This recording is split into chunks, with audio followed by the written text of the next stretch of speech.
Welcome to Blue Pop Stream, everybody. We're not sponsored by Pepsi, but we'd like to be. Wait. Wait, Ichi.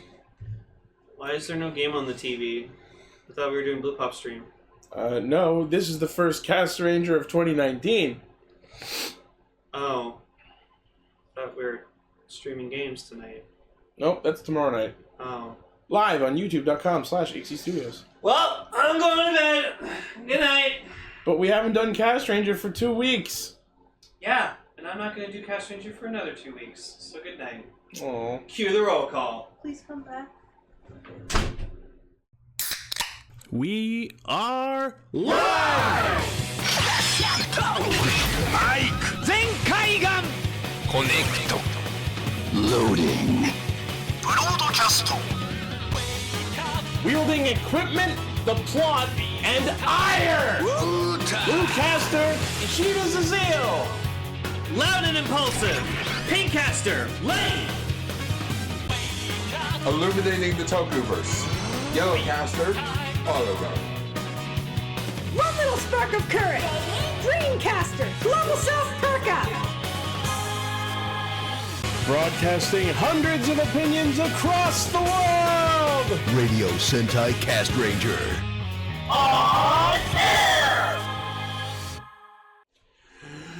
Welcome to Radio Sentai Castranger 2019! Welcome to the world of tomorrow. Episode 227. I'm Pinkcaster Lane. I sexually identify as a stormtrooper. It's true, he does. I do. I'm holding a figure of one It means right he now. misses all the time. That would be episode Skarmory. Cool. Beat Blaze to it. Actually, Ichi, that's only the Empire Stormtroopers who miss so much. The First Order Stormtroopers, they actually have pretty high accuracy, so fuck you. Did you just Castranger me? Yes. What was with the nose plug thing? I was pretending to be like those like nerds who are like, But actually... well, in scene 5 of episode 4, New Hope, when they're missing, obviously they their vision was obscured. So, Star Wars. I hope someone was fired for that. George Lucas needs to die for that. No, Why did it turn into like a gay stereotype at the end? I don't know. That was my gay nerd. My GERD. It's twice as offensive. Wow. We're starting the year off on a good note, I see. I love making Emily laugh. It's one of my favorite joys in life. Your GERD? Yeah, it's a GERD, a gay nerd.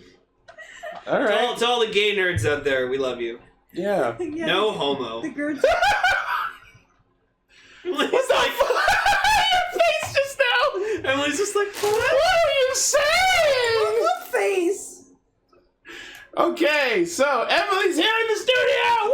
Oh my god! And Blaze is not here because he's at a goddamn Billy Joel concert! yeah, Mr. fucking Piano Man himself. That's actually pretty cool. Billy Joel's actually a really good artist. Why should I worry? Tell me, why should I care? I love how Ichi didn't know who fucking Billy Joel was until I was like, remember that dog The from fucking Dodger. Oliver and Company? It's the voice of Dodger. It's okay though. You know why? Right. Cause I got street savoir-faire. Yeah, I've never actually seen that movie. What? Yeah. Get it. And you say I haven't seen movies. You haven't. I've seen Oliver and Company. Good for you. It's good. What movie hasn't you seen? He's never seen the Star Wars prequels. I'm gonna go with all of them.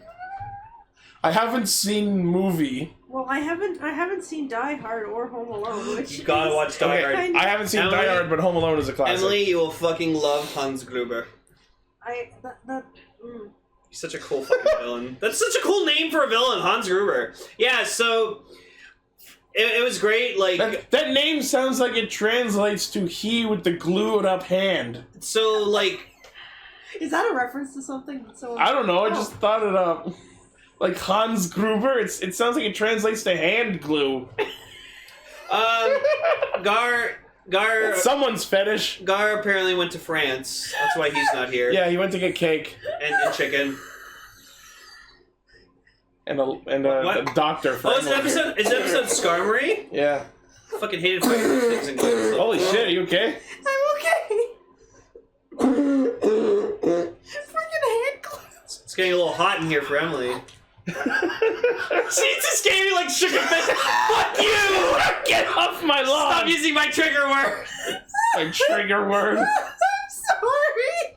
We're supposed to be talking about tokusatsu. Right, fucking the show. Oh, is that what we're talking about? Yeah. So since we were off last week and then the week before we did Amazons. The movie out now. Yeah, Enter the Amazon, the movie. It's a pretty good time. We got everyone back. Which is to say noble. Rest in peace, Mamoru. So this week we are talking about Zio episode 16, 16.5, and 17. I'm okay. You know what? I never watched 16.5. God damn it! Neither did I, actually. So well, Ichi, you're gonna have to explain to us in great detail. You didn't miss a lot. Ichi will give his review of 16. Yeah. I guess we didn't miss, huh? Oh. You got a rider. I bet he doesn't henshin. Wow. He's gonna hit the dab like Woz Khalifa. Oh my god. I almost want to make that the name of the fucking episode. Can we call it Woz Khalifa? Well, no. Yes, that's the don't step on my thing. Oh yeah, maybe. That was. Oh god. We're also talking about Lupinranger episode 45 and Patranger episode 46. Did you use the pedos? Hey, I wasn't gonna bring it up. You did. I don't know what you're talking about. Just like a pedo. Anyways, I don't know. let's talk about the Zio. I'm sorry.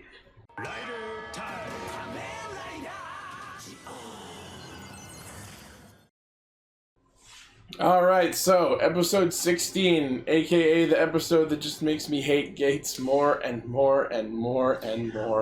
Also, I'm gonna bring up something here. So, apparently boy. people in episode 16 of Zio, when Gates was thrown into the pit and Sougo was hitting in there, and Woz showed up, everyone was like, oh my god, Woz is so fucking cool, he set a fucking ladder up. I want to prove you all wrong. If you see in this picture right here, if you, it's uploading right now, if you see right in this picture here, to the left, as Gates is being thrown into the pit, while unhensioning, mind you, there is a ladder already there. So Woz didn't summon a ladder. So, fuck you. Alright. Couple points. Number one, I was going to bring that up. Number two, actually, congratulations on that find, because I don't think everyone noticed it. No, because I saw people who were like, even you were just like, yeah, wow, fucking Woz like brought a ladder for Sougo and to get him up out of the pit, and I'm just like, and then I watched the episode, and I was like, oh, the ladder's been there the whole fucking time. It's probably just was placed there so the actors could get out when they needed to. So now I'm wondering if that was in canon there the whole time, or if it was just like a filming error. No. Because you ruined it because it's so much funnier to think that Woz just snapped his fingers. I know. And spawned a ladder. I know, and that's why I'm like, I literally felt like you, just being like Captain Buzzkill, being like, I'm sorry guys to ruin your fun, but there was a ladder there. The ladder was there the whole fucking time. The whole Woz. So there you go. I'm pretty sure there was no Wagamos this episode, if I remember correctly. I'll rewatch to reconfirmate, but wow, yeah, good job covering the cigar. But episode 17 we did get one, so we'll get into that afterwards. Okay. But so the episode starts with him still in 2068 after getting his shit stomped by Omazeo, who is like clearly purposefully trying to bait him into actually giving up the Ziku driver. It seemed that way. And like making sure Omazeo doesn't happen. So now I'm wondering what the fuck that's all about. Maybe, like, what does he stand to gain from erasing himself from existence? Because when he does get the belt, like not really a spoiler. Yeah. He says like, "Oh, I knew you wouldn't be able to give it up." So maybe he was just that confident in the fact that he wouldn't be able to. Because he knows himself. That's what you gotta remember, people. Omazeo is Sougo, so he knows. Don't know that for a fact. No, yet. but it has to be him. So he knows himself better than anyone. So he's like, I know that deep down, I'm not going to erase myself because I know I want to be king. I'm going to be fucking fucking king. I know! You know! Yeah, exactly. So that he even though he disappeared and then came back, it was like, like. So he was literally triple dog daring himself to do it, but at the same time calling him a pussy, knowing he wouldn't. Yeah, so that's fucking Omazio's so cool. I was still actually shocked that he did go and destroy the belt, at least temporarily. I knew he would have to get it back or else there'd be no show. You know what? I gotta say, I love when, I think Gates is at his best when he's surprised at, like, something he heard. Like, in this episode or whatever like that, like, so he's like, yeah, Gates, I need you to destroy my belt! And he's like, what? So okay! So a couple of times in this episode, we see Gates go Exate armor for some fucking reason. Yeah, why Exate armor? But this brings up a question. Like, this happens while Sougo is still in 2068. So this brings up the question of how the fuck does shared access to ride watches work when they're separated through time? You know what? And I feel like I could, if I went back, I'd probably notice it too. Not always, Sougo doesn't always have, like, the same ride watches on his wrist watch holder. Well, he has different ones sometimes. You know what? See them trading, like... You know what I'm gonna chalk it up to?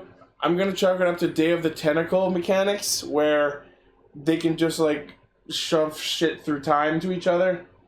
It's a thing in Day of the Tentacle? Oh yeah, you put stuff in the time-traveling toilet and the other characters can access it. Time-traveling toilet? Oh, did you not... Were you not on that playthrough? No. Oh yeah. Okay. The characters are each have the Chronojon! Chronojon. It's a time-traveling toilet. Fucking God, because the word for toilet's John. Yeah. And in order to get items to each other to solve puzzles, they shove it down the time toilet. Those 90-click fucking point-and-click games are so clever. LucasArts were great back in the day. They were. Rest in peace. Yep. Fucking EA. Ruined everything. So... But, you know what? Gates X8 armor, well, I mean, it's just like a fucking palette swap of Gemu armor, but... Well, he's got the fucking hammer hands. He does have the hammer hands. That's probably why, because he knew that would give him an advantage. I love at one shot you see the hammer hands get, like, knocked off him. Yeah. I'm like, oh my god! And you gotta remember, like, the wrist holders are on those, too. Yeah. So... Yeah, so, that's not good. So as Gates is getting his shit kicked in by Kashin, Soup and Sougo run back into the scene, and funnily enough, it's Soup who actually saves Gates with the Fize phone. Yeah, no, she's been kind of useful with that. I gotta commend Soup for, like, actually risking her life to try to, like, save her friends. So Why wouldn't she? I don't know. It's hard to, like, figure out, like, what Soup's like personality wise. Like, what are her? Why is she here? Like, What kind of soup is she? Chicken noodle, tomato broth. squash, chicken wild rice. I don't know. I only know chicken. And Sorry, I'm naming all my tomato. soups from work. So. Try our new 10 vegetable soup out now. Panera Bread. How many vegetables? Why did I say that? Can all of Kamen Rider Tsukuyomi's forms be named after different kinds of soup? That would... Well, actually no, be- we've all in agreement that when she becomes a Kamen Rider, we don't call her soup anymore. Yeah, that's I'm wondering how it's the long Banjo-Kazooie principle. Yeah, that's what I was thinking of. How long it's gonna take for you guys to stop calling her soup like you stopped calling Banjo-Kazooie. So the thing that baffles me is, so the belt's destroyed, but wouldn't that mean Soup and Gates would disappear too? Yeah, let's talk about that. Or so, at least the version That bothered me. So Sougo comes back, That's okay. fully ready to give up being Zio because he's witnessed Omazio firsthand, and he fucking yeets the driver into the sky, and Gates, Exate armor, uses the wizard watch. freezes it and then he fires. Right? Burns it, I guess. I don't know why he chose to use the wizard watch while he was in Exate armor, but alright, whatever. It was pretty cool. And yeah, it freezes the belt and then fucking shatters the bitch. And we visibly see Omazio laughing as he's erased from existence. Because he knows. And the thing that really makes me start asking questions is the big fucking chicken ostrich looking Daimazine in the background of the city doesn't fade from existence but burrows Goes underground. Was it just always there? There's some bullshit afoot. It wasn't affected by the time change. It did that on purpose. Some shit am up, my boys. Yeah, and then what you were saying, if the timelines changed, why didn't Gates and Soup go back to their time? Because they would have had no reason to go back. You know why? Because Sougo got the belt back and the timeline resumed where it was. When time changes are temporary, as we've seen in this series, what should be their after effects don't exactly kick in. Okay, fine. The show is bad enough at time travel. This is well within what we expected. We can't just have Gates and Soup just disappear for the episode. Even though they almost went back to their time. Yeah, and then just... Oh no, Sougo's in trouble! Nani? Yeah, because the Time Jackers decided, well, he's not going to be Omazeo anymore, so he's not a problem. Still, we should hit him with that double tap, though. And then Woz... Just in case you don't turn your back on the body. And then Woz, just out of fucking nowhere, is just like, has another Zika driver. Oh, Wagamo. Yeah, he holds it on a little pillow. Which he did in the first episode. Yeah, and... Does he just have them in a closet somewhere? Where does he get them? Dave. Is he Zaren Zephyr? He just bought all the Zika drivers? Yeah. I'm surprised no one's like photoshopped like a picture of Woz and like with Zaren's face or something. It would be fucking hilarious. But yeah, so like, and I love that. And someone's just like, no, fuck you. I love that when Sougo is talking to Gates about giving up being Zeo, he literally says to him, "Thanks, Gates, because you were such a weak piece of shit. I had to actually decide for myself to give up being Zeo because you didn't have the guts to stab me while I was asleep." That bread was delicious, by the way. Oh, look, someone in our chat, Hellfire, posted an image of Woz with a closet of secret drivers. Okay, well, now someone's got to Photoshop Zaren Zephyr's face on there, and that has to be the thumbnail. Oh, sorry. My God. That's the thumbnail. Yeah, but we had to have something about Christmas chicken in there, too. I have an idea. The Woz closet. The was it?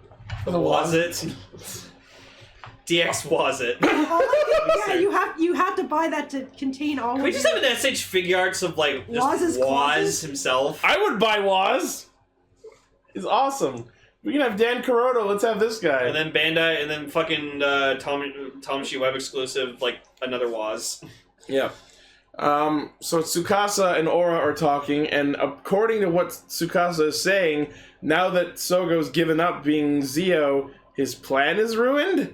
Even though by the end of the episode, Decade fucks off, we never see him again, and we still don't know what the fuck his plan was! No! Do you know why? Because again, he's trying to get the Zeo power set. So because Sougo decided not to be Zeo anymore, Decade can't get Zeo's power set. Is that his plan? You know what? I like that idea. Exactly! That's why he's there to get his cards! And I feel like if we had just gotten one shot of Decade looking at a blank Zeo card, that would have been unquestionably what it was. That's what it has to be. And that's why, like, Decade, like, he starts fighting, and then Decade leaves, and he's like, we'll meet again, like, soon. We will meet again soon, and we will beat you. And that's why in the DX, that's why with the DX Neo Deca drive that they're releasing, it comes with a Zeo card. By the way, 10 points for whoever got that reference I just made. But yeah, no, I have a feeling we're gonna see Decade again later in the series, and he's gonna get the Zeo rider card. What if Decade is Omazeo?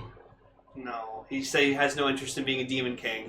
He's destroyed. His objectives have changed before. No, he seemed pretty adamant when he was, because like Aura was like, "Oh, do you want to be king?" And he's like, "Not really. I'm a destroyer of worlds. I'm already bad enough." So yeah. Yeah. Let's see. So like Wool takes the Ziku driver that Woz is holding and the pillow, and you know what's funny? He's like sitting on the edge of a pier because the docks or whatever. And I wanted so bad for Wool to just drop the driver in the drink. No, he's just gonna hold on to it. And Woz, I'm the rider now. And Woz is just like, kindly give that back, motherfucker. Like that's for my Mao. You snotty little bitch. Yeah. And so just like, I'll slap you with this book. So then, like, Gates is, like, fighting or whatever, or, like, we find out, like, Sougo, like, takes a blast or whatever like that, and he was, like, defending a kid who's just, like, sitting there, like, with his knee scratched. He's like, So he was defending him. He's defending a kid. He's like, I will not have you harm my subjects. And it's like, whoa. But you're not king anymore. Yeah, I guess he decided. Alright, well, I mean, protecting a kid is all well and good. Also, it's funny, like, he tells his uncle, he's like, yeah, I'm not going to be king anymore. And he's like, oh.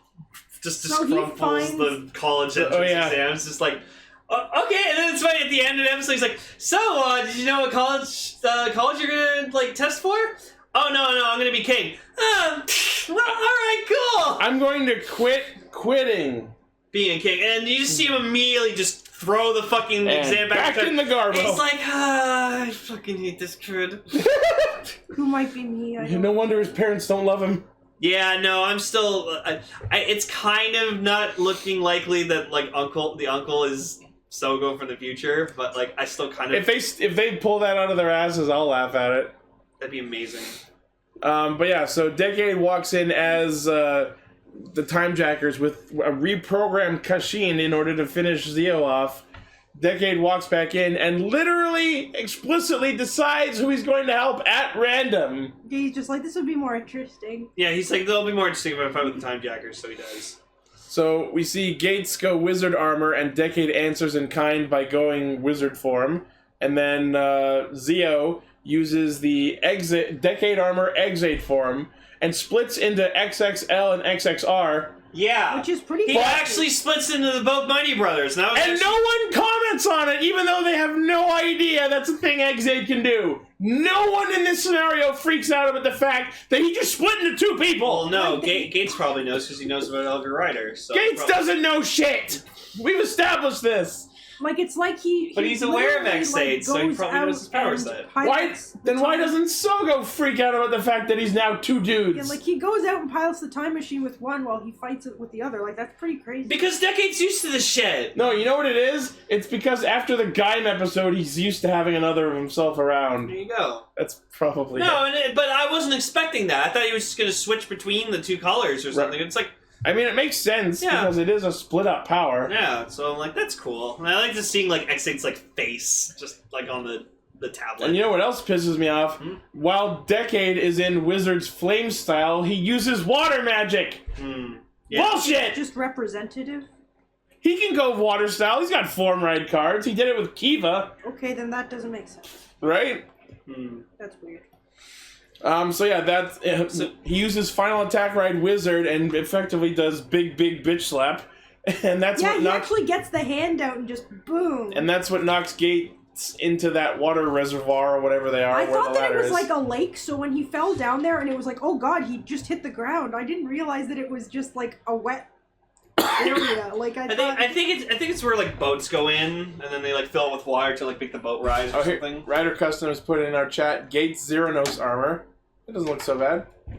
Yeah, green kind of complements the red, so. Yeah. And Thunderbreaster Orb is saying, what if the reason Uncle didn't fulfill his dream was because he had to take care of Sougo? Oh no. Oh. All I can think of is that Fairly Odd Parents being like, I lost my dreams before.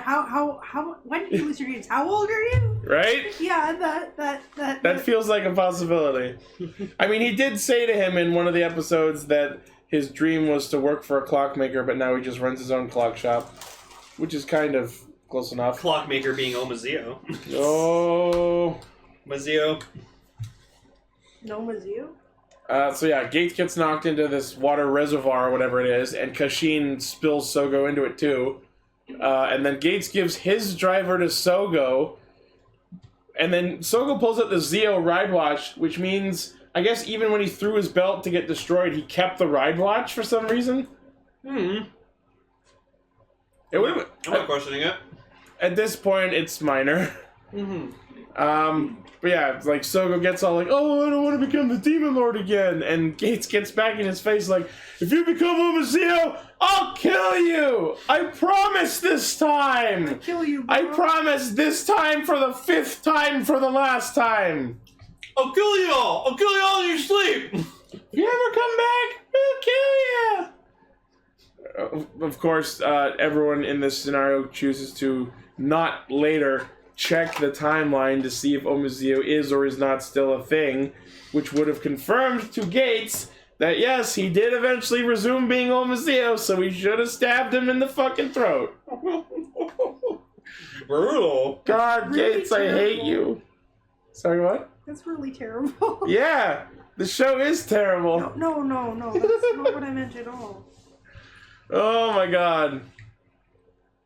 So, Zio goes Decade Armor Ghost form, and he sends out the Goemon Spirit to swipe the spare belt, and tosses that to Gates, which means that effectively Zio and Gates have switched drivers. Oh, whatever, it's the same fucking belt.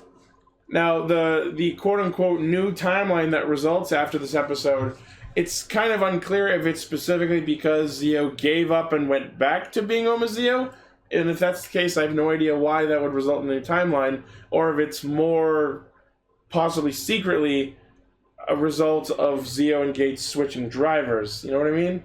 Mm-hmm. It's not that clear. Yeah.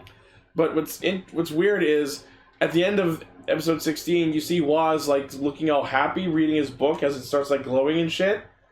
But then, in the next episode, what results from this change, it does not look like what he wanted to happen. Mm-hmm.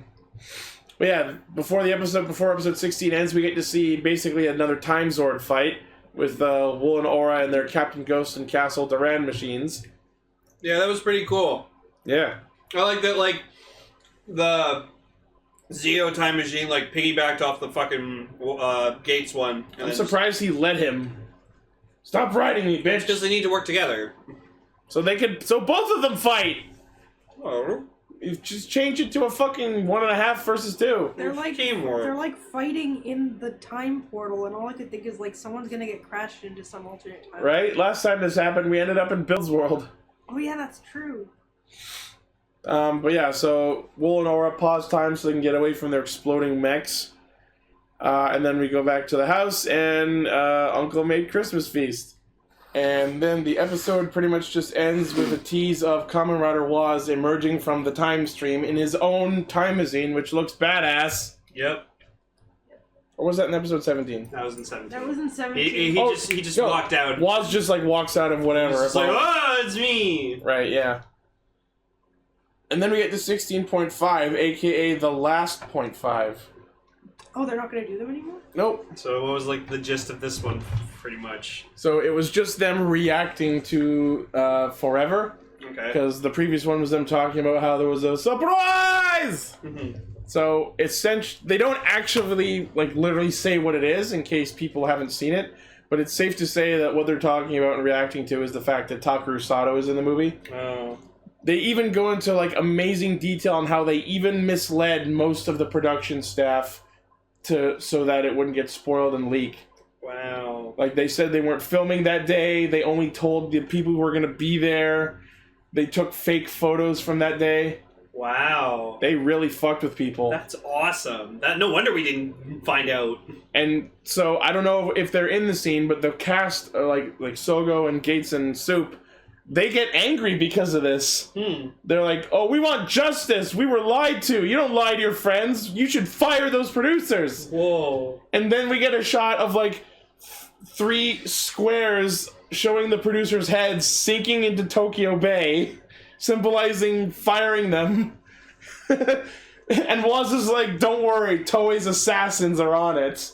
Oh no. And you see Sougo like playing with a gun, making it look like he's a trained killer. Interesting. So apparently, yeah, there's the shot. Look, you can see Oh the my chat. god. Oh. Well, first it looks like he's gonna shoot himself. Right? Well, he's like twirling the gun. Jesus Christ. But yeah, so then they decide that since peace has come to the Toei studio, the Hokan Keikaku is done for some reason. But then it closes on a really fucking creepy shot of the main producer that they fired. You remember there was a shot of an old man in a chair and they thought that was going to be Omazeo? Mm-hmm. That's the shot. Oh. They show that guy. Oh. Like, they show him just sitting on the throne and then a creepy close-up zoom-in of his face as he smiles. Oh. So, I don't know if something's going to happen with that later. Okay. Is he Omazeo? Who fucking knows at this point? But yeah, so that's the end of the Hokan Keikaku. And looking back on this, you know what this was? Huh? This was the cast reacting to the show as it was happening week to week. Kind of, yeah. This was Castranger. Oh, there you go. Wow. They did it! The madmen! Alright. And now we're going to get into episode 17 of Zio, a.k.a.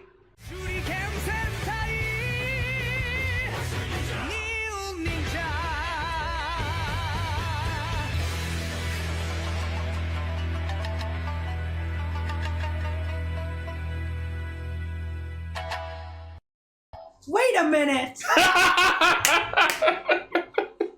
You see what I did? I'm gonna post the image in our chat that the guys are looking at in our in our recording software right now. Give me just a second. This was a funny little image that I saw on the Facebook group. It's Ninja, but they replaced Star Ninja with Kamen Rider Shinobi. I love it. Kamen Rider Shinobi is a gigantic fucking ninja reference in so many ways. There was no way I wouldn't do this. He's such a fucking cool rider, though. He is, despite being a unabashed, shameless kit bash of a ride player, Kamen Rider Ghost, Kamen Rider Fuma, and a fresh coat of paint and a scarf. Still looks pretty good. It does. He still looks really fucking awesome. I just wish his belt wasn't a goddamn painted over Ziku driver. Nah, I couldn't make it. But maybe this means they'll release the toy. I like this gimmick thing though, where he opens like a container. They'll probably have like a 3-pack, like where it's just like the belt itself, and then you insert the thing, and like they each make a different noise or something. I would love it if they did like a 3-pack of the Shinobi Quiz and Kikai Henshin gimmicks. Yeah, they probably will. I hope that'd be nice. I need a premium Bandai. Yeah. So, the episode opens with Happy New Year! We're gonna do the same thing we do every year. Try to take over the Yay, world. 20. Yeah. Yay, 20. I mean, yeah, he wants to be king. True. There's somebody out there with a plug and also a container of cookies, I think. Shadowcaster saying goodbye. Oh, bye. He's always been here in the shadows. Goodbye, Shadowcaster. Just we'll like miss you. Just like Shinobi.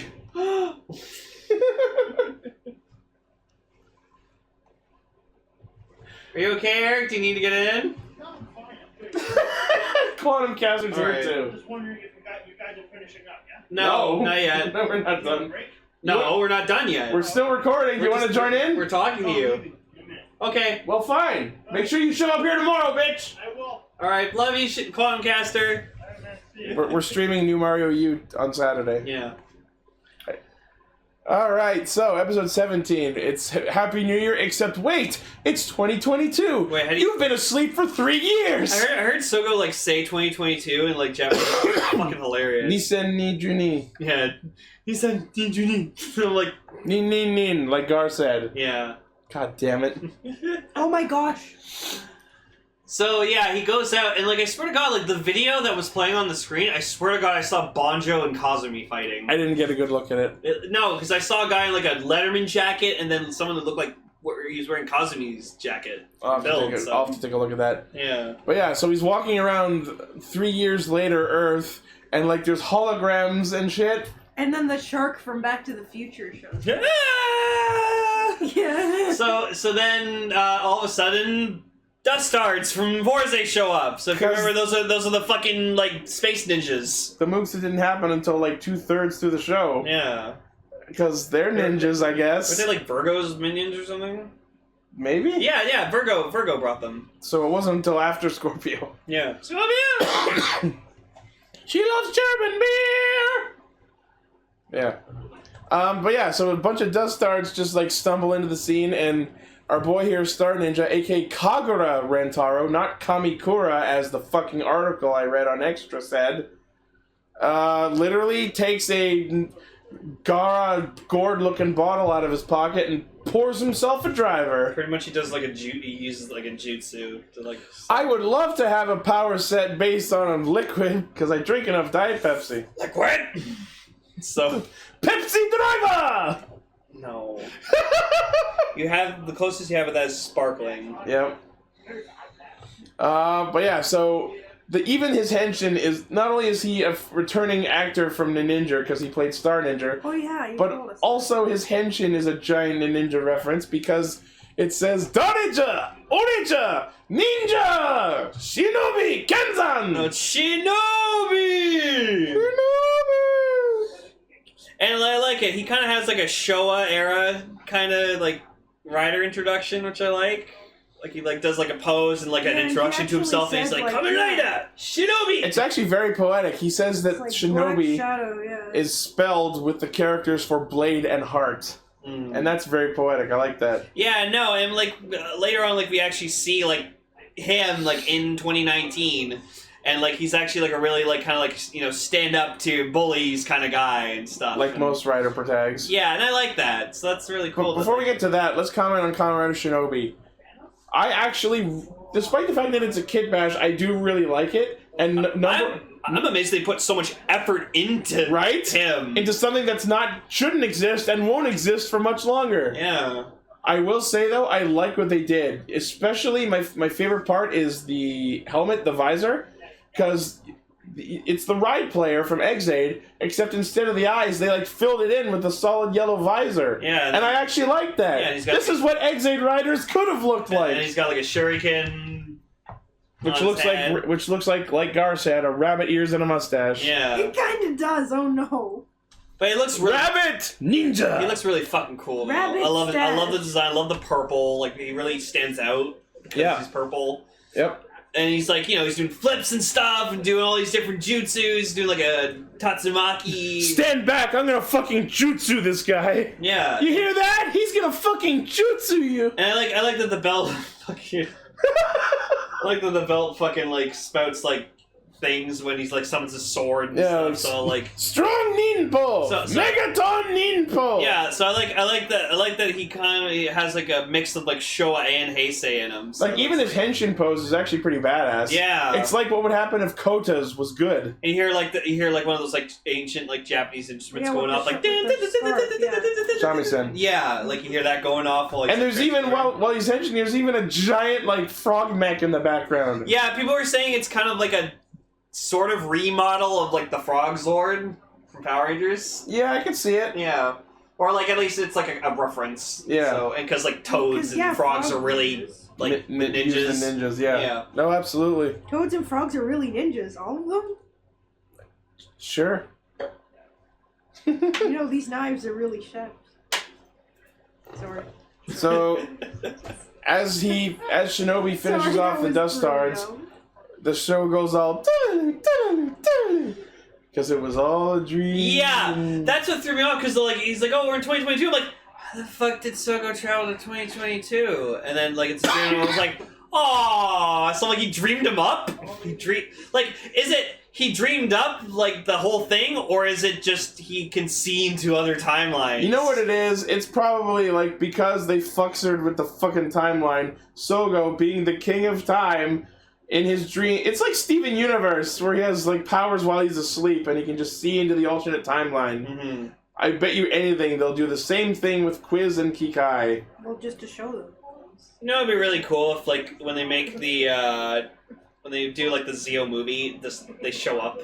Right? Like he says fuck you, and like he has like like super huge like awesome time powers, and he's just like, nope, I'm yanking these guys back from not existing. Right? That'd be awesome. I love Blaze in our chat. The real Shinobi was the friends we made along the way. Isn't Are that you just gonna do that all the time now? Fucking God. It was just like Dangerous Zombie. Did you enjoy your fucking Billy Joel show? Dangerous Zombie. Sorry, you were saying, Emily? No, it was just when you did the whole Dangerous Zombie with blank noises. Oh yeah, same with riff noises. Same riff. I forget what I called it. I don't know. Same riff, but with blank noises. That's what it was. Yeah. Same riff, but with ninja noises. What are ninja noises? Soya? Well, Soya! that just makes Soya! more of a samurai And noise. And yeah. And ninja! Well, actually, optimally, ninja noises are silence. Yeah. Yeah, like... The ninja noise is no noise at all. So then, like, Sougo, when, like, they're eating breakfast or whatever like that, like, Sogo's just like, oh, man, you guys must, like, know, like, a lot of riders from, like, the future. And Geiz is like, no, when you turned Omazeo, you actually wiped out, like, all riders. Yeah, the Kamen Rider franchise lost all financing and there were no more riders. On Yeah, Oma because Day. you assassinated the people of Toei. So, what I'm hoping isn't the actual, like, transformation from Zeo to Omazeo, but, like, we see, like, a shot of, like, just Zeo and, like, just, you hear, like, standing there like, doing nothing. nothing. And you hear, like, Sougo going, like, ah, and then just kind of, like... And then he goes Super Saiyan. Wismal, like, fucking just transforms into him, and I'm like, that better not just be A. Just That better not, in fact, be to go even further beyond. Yeah, and so apparently on Oma Day, when the day he became Omazeo, That is the stupidest day name he ever. literally just fucking wiped out every single rider in existence. Except Gates. No, okay, It's happened and after, this is where so again, I stated before in a previous episode that Gates literally he stole Omazeo's old Ziku driver. But again, we don't know if it literally happens the way it's shown on screen in that episode, but it looks like Zeo, with his belt on, just straight up mutates into Omazeo. No, I think that's bullshit. So think that's hopefully just- not. No, you know what it is? Think about it. Woz has a closet of Ziku drivers somewhere. Maybe Gates just broke into Omazeo's Exactly. barracks and stole one. And then again, Gates probably isn't his actual name, because that's why like there's a Gates ride watch. So maybe there was a other Kamen Rider Gates, and then the Gates we know now like took up that mantle. Oh my god. Yeah. I will inherit the name of my dying mentor. Yeah, maybe that guy who was brooding over It's that. Barnaby Brooks! Yeah! It's Bunny! There you go. So probably there was already a Kamen Rider Gates, and when he died, Gates took up the mantle. What if Gates is like one of the... It's like a title. Maybe. Yeah. I love Blaze. No, that's it. Blaze still thinks Gates is Sogo's son. Wouldn't that be fucked? So Gates is carrying on his mentor's dying wish, which was to defeat Omazeo and bring peace back to the That would timeline. also kind of explain his flakiness if it wasn't his wish originally. And that's why now we have this other alternate timeline where another Woz comes from, where Gates is the fucking hero. And But before we get into that, oh, how okay. fucking weird would it be if it did turn out that Gates was Sogo's son? After trying to stab him and not doing a damn good job of it for the whole show, he just has to look at him and go, "Tosan?" I'm giving you a The very really hard effed look up right reason- now. I do not want that to be The it. real Me either! But it's not impossible! No. What, Tokyo's Gates? Because think of it! Gates is not that old, so he would have been conceived around 18-ish Yeah, years but ago. fucking at this point, he's like, fucking like... Fuck it! Soup's his mom! I don't care at this point. Yeah, So it's like how Fry Gates is is like his own 18, grandpa? but like Sougo was like fucking like 68 in 2068. So Because it was 50 years. yeah. So no, I don't think that's us. But anyways, I'm going with that. I won't count it out as impossible. I'm sorry to jump a little bit ahead, but when like another Woz is like telling Gates that like, oh, he's this magnificent fucking savior that defeated Omazeo, you could hear the excitement in Gates' voice being like, I did? I defeated him? So you know that he wants that more than anything, to be like the savior, the hero who defeats Omazeo. It's not that he wants to it's be. too bad that he's the secondary protector. It's not that he wants to be the hero. He just wants Omazeo to die. I don't think he's in it for the glory. Never know though. He definitely doesn't come off that way to me. But I heard the excitement in his voice that like. Because he's excited that he succeeds. Yeah, exactly. And an alternate. Okay, timeline. maybe he doesn't want to be a hero, sure, but like still, like. So I feel like that's his character. Is Despite how there was wishy-washy he is, his objective is to kill Omazeo. So that would explain why he gets the Gates ride watch, because Gates was already a rider to begin with, and he just took on the mantle. So maybe Gates is just like, maybe his actual name is whatever his fucking last name is. Milcoin. Yeah, that's his actual name, and just Gates is just like the added-on name. I don't know.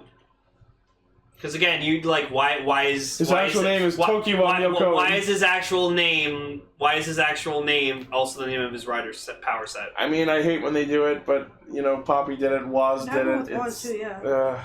Anyway. I think Anyways, Woz's real name? speaking of it, Woz. So we get to meet what is officially known as another Woz, but Sougo apparently starts calling him White Woz as of next episode. I like to call him French Woz, or for short, Froz. Le Woz. What did you say? He's the opposite version of Woz, Zhao? Oh yeah, I also called him Zhao. The Wozler, just like my Gates. But we know who he really is, though. When Paul was in here watching the episode with us, he called him Steve Wozniak. Are you ready for his real identity? Cyber woman with corn. Wait, why didn't it send? It didn't post right. Ah, no. Wozdolf the White. Oh god. Wait, guys, I promise it's worth it. Wow, Wall's off the gray. They used to call me. But yeah, so he comes in claiming that Gates Revive, which is a form that we haven't seen in the show yet, successfully kills Omazeo on Omade. Oh yeah, that's it. Wow. I gotta say, Jordy LaForge is in. I gotta say, this other Woz, fucking hate him. He's such a douchebag. Yeah. Because he's so fucking full of himself, and he thinks he's so fucking cool. Because He walks in with a fucking magic tablet that he can rewrite the future with. Anyone with that power set is gonna get up their own ass. No, he guides the future. Yeah, like so there's one point where like he like meets up with Wool. And like, wait a minute, did someone needs to... No, never mind. That's unshopped. So like, yeah, so like, Wool finds like Shinobi's like fucking user, and like, which turns out to be the actual guy who would go on to become Shinobi. So this is really interesting. Instead of going to the past and choosing a rando to inherit the rider powers, they're doing it in the present time and stopping a rider from existing before he ever existed by giving the would-be user the another watch. Like, we're breaking so many protocol rules here, but it's okay. Sorry. So then, like, yeah, he stands up to, like, a bunch of bullies or whatever like that, and then, like, gets his ass kicked, but, like, you know, he did what he could. So then Wool turns him into another Shinobi, and, fuck, it's terrifying. They're still on point with these fucking designs. At this point, I'm ready for Megalovania to start playing. I feel like they're referencing Agito at this point, because if you've seen Kamen Rider Agito, you know, like, the shit the Unknown did to kill people was fucking savage. Like, remember, they, like, stuffed people into trees, into the ground, drowned them from the inside, set them on fire. Dropped them from heights. Dropped them from buildings and shit, yeah. So, like, another Shinobi's, like, fucking casting people setting people on fire, setting them whirlwinds, drowning them in water. Indoors. Like, indoors. And it's just like... and filling a dude's car with sand. Yeah. And so then, like, the car's, like, hurtling towards Wool, and Wool's, like, trying to use his time-stopping powers, but, like, another Woz keeps just, like, riding it so it keeps trying to hit him, and just Woz is... You can see at this point, Wool's fucking afraid. And Woz's like... Are you gonna answer my question now, or do I need to kill you? And Wool's like, I don't know, Schwartz gave me the fucking thing. And there was an interesting cultural point to note about the fact that Schwartz gives the another Shinobi ride watch to Wool. And Wool's actually looking at like, what the fuck? This doesn't look like one of the other tasty riders. It's not just that. It's apparently that was actually an insult based on the way Japanese culture works. Apparently it is custom on New Year's for adults to give children toys, and it's referred to as an otoshi-dama. So Wool was actually being patronized and insulted by Schwartz because he was giving him a little treat because Happy New Year. Oh. Also, Wool fucking being a little shit. Like, saw Schwartz and he's like, oh, Schwartz, this is the first time I've seen you all year. Where have you been? I'm like, fuck you. Which is a really weird thing for time travelers to say. Maybe they're just... He was just being a little shit. That's why. But the thing is, like, he wasn't being all about it. He was saying it as if he was fully serious and had no idea that was a joke. So, which makes it a little more dense-minded of him. No, I fucking hate it. But anyways. I mean, Wool has always been a weird kid. So, yeah, like, Wool just tells Watch straight up, I just got it from Schwartz. I don't know where this fucking watch came from. You live another day, boy. Yeah, and just, like, Luffy just scared the shit out of him. Just being like, he's stopping a time jacker's time freezing powers from working. That's broken. Yeah, he just writes it down. All I could think about was the Goosebumps book, The Blob Who Ate Everyone. There's a kid who gets a magic typewriter and wants to do the same thing. Over the course of the episode, we see that, like, whatever another Woz writes in his tablet book becomes that timeline's reality. And I realized something. Another Woz has the power of fan fiction. Oh. Oh no. He has an e-book that he can write fanfics that come true. Jeez. But yeah, so then, so Woz, like, shows up, another Woz shows up, and then, like, to talk to Sougo and, like, Soup. And like Zio's just, Sougo's just like, that's not our Woz. And then actual Woz shows up, and he's just like, complete with his magic scarf ability. yeah, and he's just like, who the fuck are you? And he's like, oh, it's me. I was hoping we'd finally meet, and like. Just you see our Woz is just like so fucking confused and like which means that whatever is happening here is clearly not what he intended to be the result of the time change. I love that. I just like as much as I love Woz, I love seeing him like confused? things not going his way and just because he's been predicting everything the whole show. So to see him be flustered is different. Yeah, and it's actually interesting for his character. You're not doing it according to my script. Ah! Oh shit! I broke my book. I broke time. Broke my book. So yeah, and then he just like teleports them away with his scarf, and then like they're trying to like formulate what the fuck's going, like situate what's going on, and then another Shinobi finds them, and it's like, wait, oh, another Woz must have found out where he was. He's like, yep, that's right, I found you. It was me. So then, like, yeah, so Sougo and Geiz, like, go to try to fight another Shinobi, and they're getting their asses kicked, and then, like, Woz is trying to figure out what the fuck another Woz's deal is, and he's just like, like, you'll find out eventually, just being, like, a douchebag. So. And we see another Woz walk into this fight scene and bow to Geiz, and that's when he tells him about Geiz Revive. And then he does what I knew he was going to do, Waga Kyuseishu! Yeah, so now we have another counter to fucking go on. Damn it! So this episode, and, Paul said made this great joke where he was like, "Don't you step on my Kyuseishu?" Oh yeah, I forgot about that. Which I think had to, I'm sorry, I don't want to appropriate it from him. I had to mention it because it was so clever. I don't even know the music to that song or I'd sing it. It's Blue Suede Shoes with. No, I know that's what song it is, but I don't know that song. So then, shit. Yeah, so Ichi's gonna start that counter. So we are at 2 Waga Kyuseishus. And currently with the Wagamo count, we're at 32. So, well, you have a hell of a head start on me. Exactly, so we're gonna have a competition to see which Woz says Wagamo or Waga Kyuseishu, whatever. Oh, there's no way mine's gonna overtake yours. You don't know that. There might be a time where, like, maybe Woz will die. Maybe the actual Woz will get erased from the timeline. But yeah, so, like, as much as I don't like another Woz for, like, who he is, he's fascinating because, like... The fact his existence is interesting. So, he follows Geiz instead of Sougo, and because of that, I love it. Instead of just, like, you know, staying on the sidelines and just, like, worshipping Geiz, he, like, also fights alongside Geiz, being a Kamen Rider. Which means both Sougo and Geiz have their own pet Woz. Yeah. So I'm almost like Pokemon. So now I'm wondering, are we going to see the Geiz from Woz's timeline? Wouldn't that be fucking sick? Yeah, so probably. So instead of like Geiz getting Geiz Revive, we just see Geiz Revive show up in this timeline because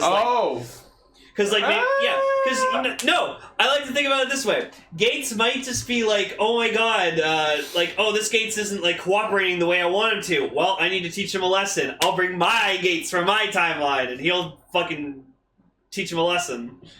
So I'd like to see that. I'd like to see his Geiz from his timeline actually show up. I feel like we're already entering the realm of too much timey-wimey bullshit. And then I feel like if Geiz Revive from that timeline comes to the present time where there's already Geiz, I think that will be officially crossing the line of, okay, that's enough. You know what I mean? Mm-hmm. But yeah, so, another Woz declares that he is in fact from an alternate timeline in the future, and he is here to ensure that Geiz Revive successfully kills Omazeo on Oma Day. So that's interesting, and I'm looking forward to seeing where this goes. And he decides... Did he ever actually explicitly say he killed him on Oma Day? I think so. I feel like he just said he defeated him. I don't think he actually said... Okay, maybe. So what day was Oma Day exactly? What year? I think they said it wasn't too far from now, because if another Woz time traveled specifically for the purpose of ensuring that happens, then Oma Day can't be too far off. And those guys, the Daimajins, he said that they would set off after a few months. Yeah, so it should be a few months, when the show ends. Mm-hmm. Oh, I never thought of that, but yeah, it's... well, maybe that's more than a few months, isn't it? we'll see what happens. Yeah. They've explicitly stated that the timey-wimey changing bullshit that they're doing is affecting when stuff happens because the Daimazines weren't supposed to show up this soon at all. Mm-hmm. So another Woz declares that he's here to make sure that happens and to stab anyone who disagrees. Yep, and So to that end, he needs to claim the another Shinobi Ride Watch so he can start collecting forms for himself. Or at least that's all we can glean from that so far. Yeah. So he decides to get involved with the another Shinobi fight since, if you think about it, they have no way of defeating another Shinobi since they don't have a his Shinobi Ride Watch. Yeah. Although it's really unclear to say if that power is required at this point. But then we could also write it off as another Woz wrote in his tablet that he was going to defeat another Shinobi, so he probably surpassed the requirement of needing the Shinobi Ride Watch to defeat another Shinobi. You know what I mean? Mm-hmm. You need to know how far his powers can go like that. So, out of one of his holographic displays, he pulls out the Beyond Driver. And then we get to see the Kamen Rider Woz Henshin, and it is amazing. It is super cool. The standby music is glorious. Everyone loves it that I've seen talk about it. I just love the belt just going, Future Taimu! I love that. I love when belt says Very that. groovy. It says like action when he puts in the ride watch. And it goes amazing era future, Kamen Rider Woz. And when it says Woz! when it says Woz, it sounds like it's not like it's like Surprised. It's confused or surprised. Yeah, like Well, Woz? it sounds like he's hyping himself up. There's that, but it could also be the fact that it reflects the audience's reaction because it's like Kamen Rider Woz, Woz, really?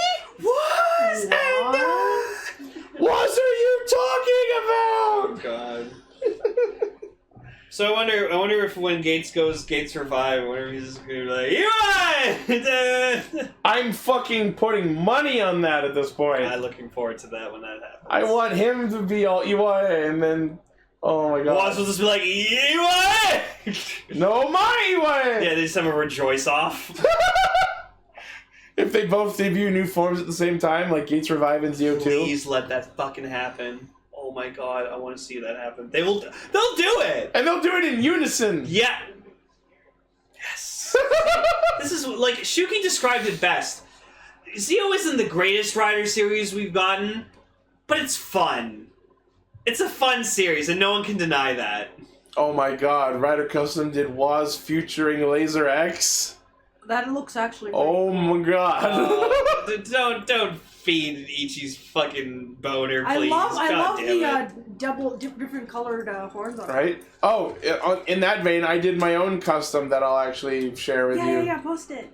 So, Gar was watching the Henshin of Kamen Rider Woz with me, and he saw that it has the common emblem on the shoulders, and he commented how the common emblem looks a lot like the Ixie Studios emblem, and he's like, well, you should change it and make it Kamen Rider Ixie. And so I made my own little custom in Photoshop, which I posted in the community section in our Discord a while back, but there you go. It's actually really cool. I like that. Good job, sir. It took a while to get the filters on it just right. So there's Kamen Rider Ixie. Yeah, so Woz, he's cool. He's a very cool rider. It definitely smacks of Necrom, but it's okay. I really like the design. The smartwatch motif is His something I can absolutely personality get and down with. everything is completely different. I like the helmet. The helmet's really Is it cool. just because he's green and a third rider that he's Necron? Yeah, kinda. The color scheme of mixing, white, black, and green is. Well, it's also kind of like futuristic colors, Yeah. kinda. So. And people noticed. excuse me. That Kamen Rider Woz's helmet, the chin part of it looks an awful lot like the Exade Riders' helmets. So it's a little bit of a kit bash as well. Maybe it's just because maybe it's based on Cronus because he was also time-based. You know what I mean? Mm-hmm. Yeah, Blaze is saying it's Cronus. It's Cronus, not Kronos! Get it right! It's Leviosa. So he henshins and declares himself the creator of the future, and then pulls out his Zikanda spear in its spear mode. Yarisugi! Okay, let me comment on this now. I'm trying really hard, but I do not like the voice on the Woz system.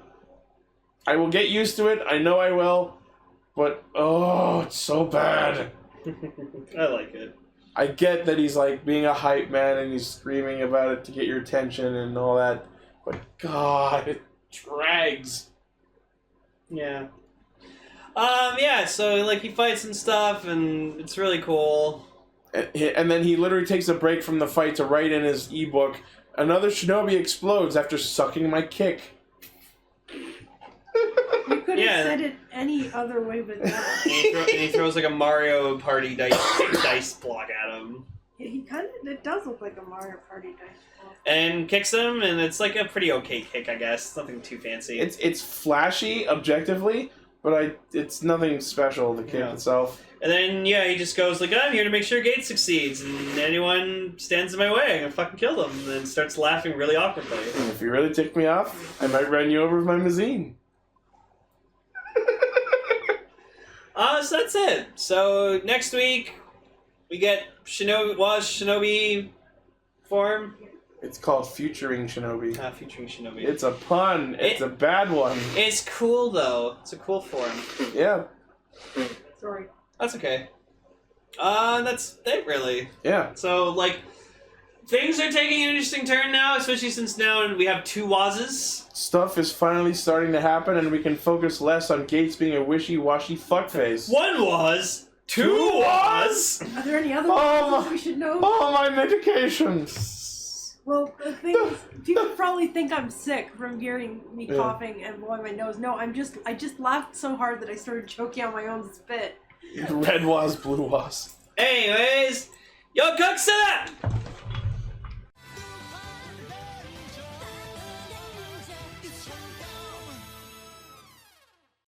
Hey guys!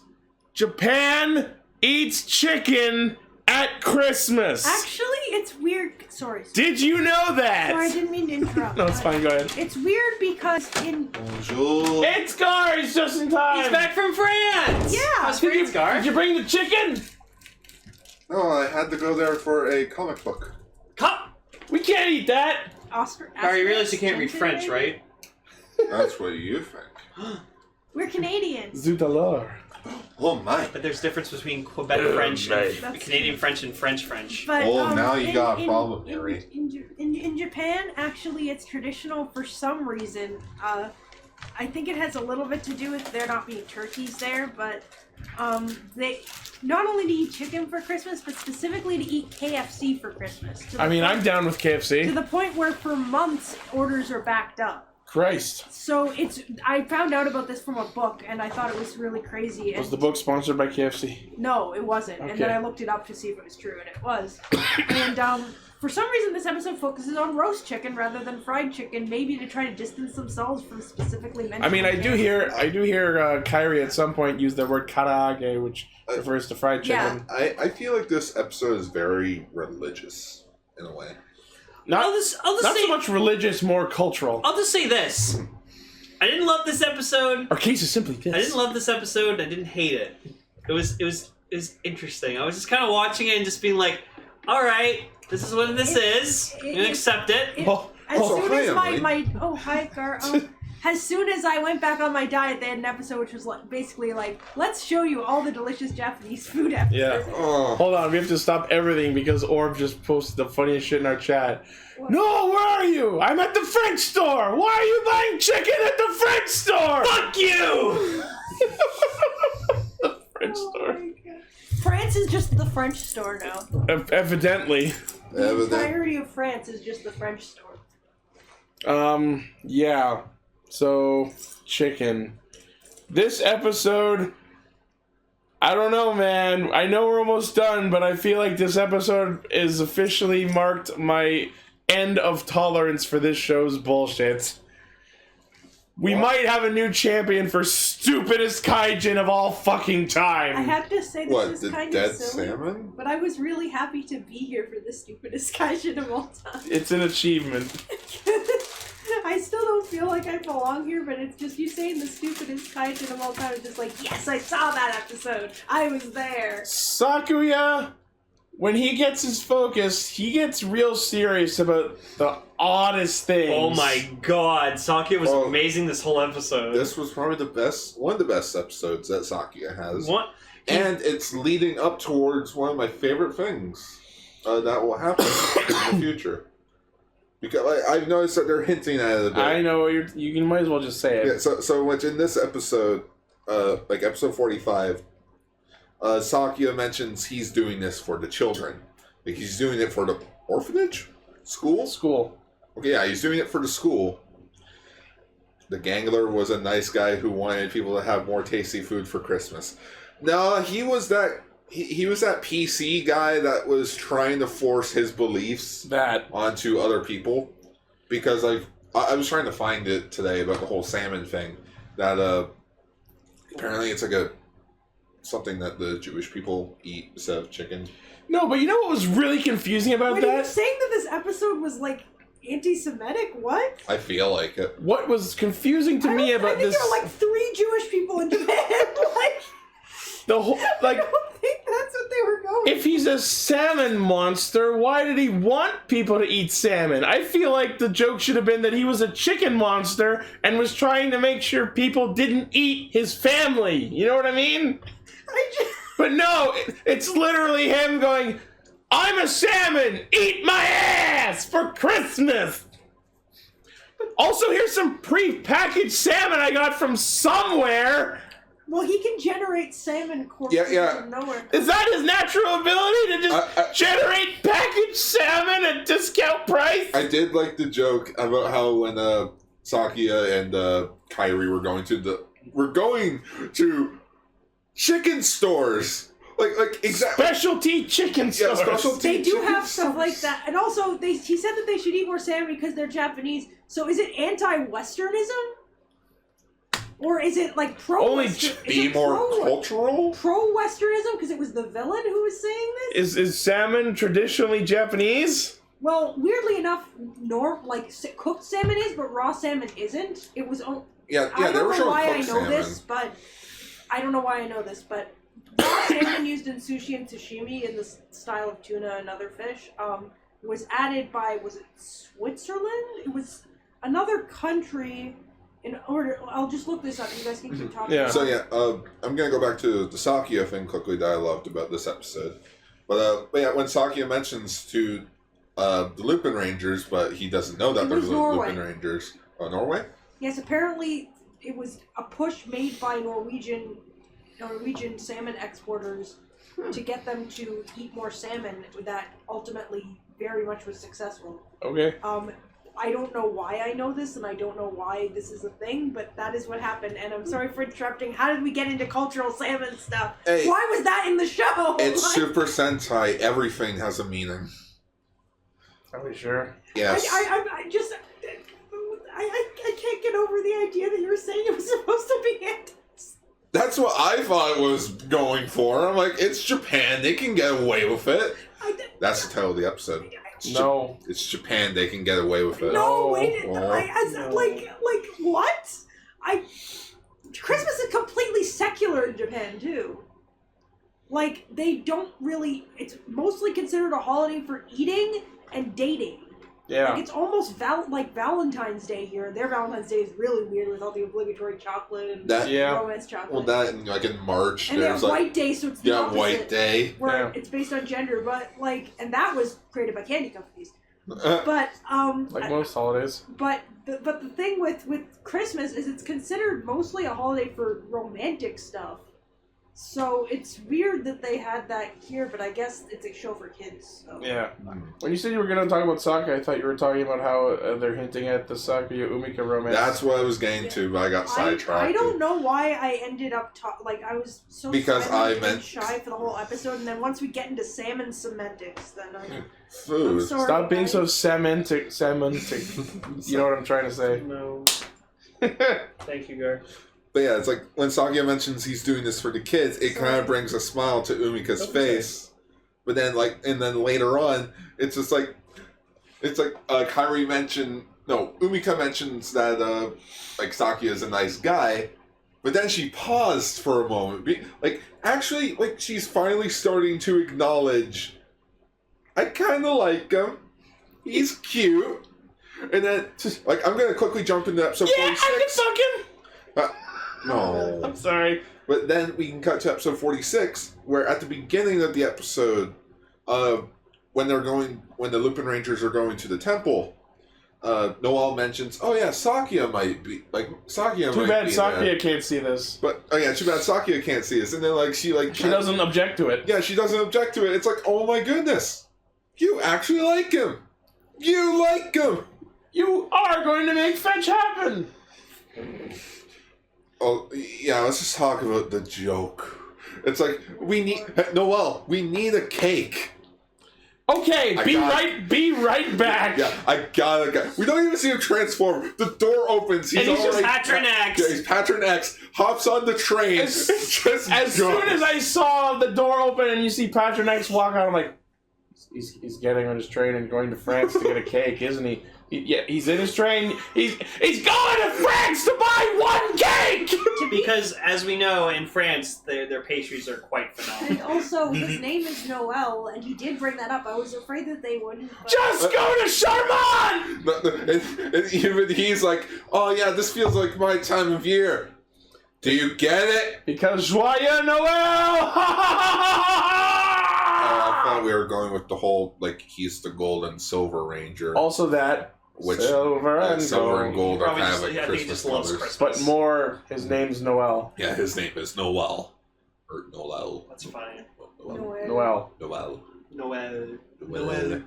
No, you're thinking of the female version with the extra LE on the end in the next episode. Alright. We'll get to that. But also the Patron storyline in episode 45 helps because it was hinted at in the previous episode with Satoru.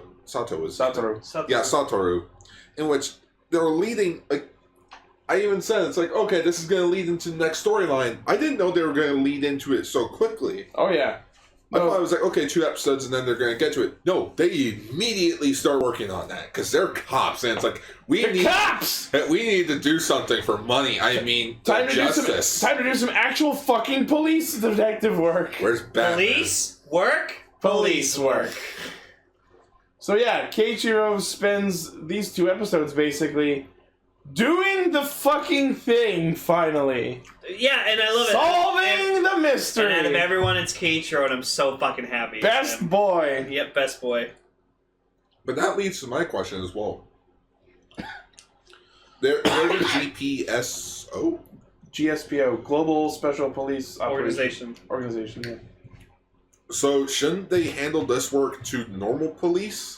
No, they're special police. No, because now they know they've tied the missing people to the ganglers, so it's up to them. The normal Japanese police were reporting it when they didn't think it was a big incident, and they handed over their info to GSPO so they could put it all together. Okay, so once it involves ganglers, yeah, it's now part of their work. Yes, kind of like how in the Chaser movie, where it's like the guy landed straight in the middle of like 2 borders of the city. Whose jurisdiction is it? Yep. I love that movie. Yep. So yes, the monster salmon Shake Zutanfin.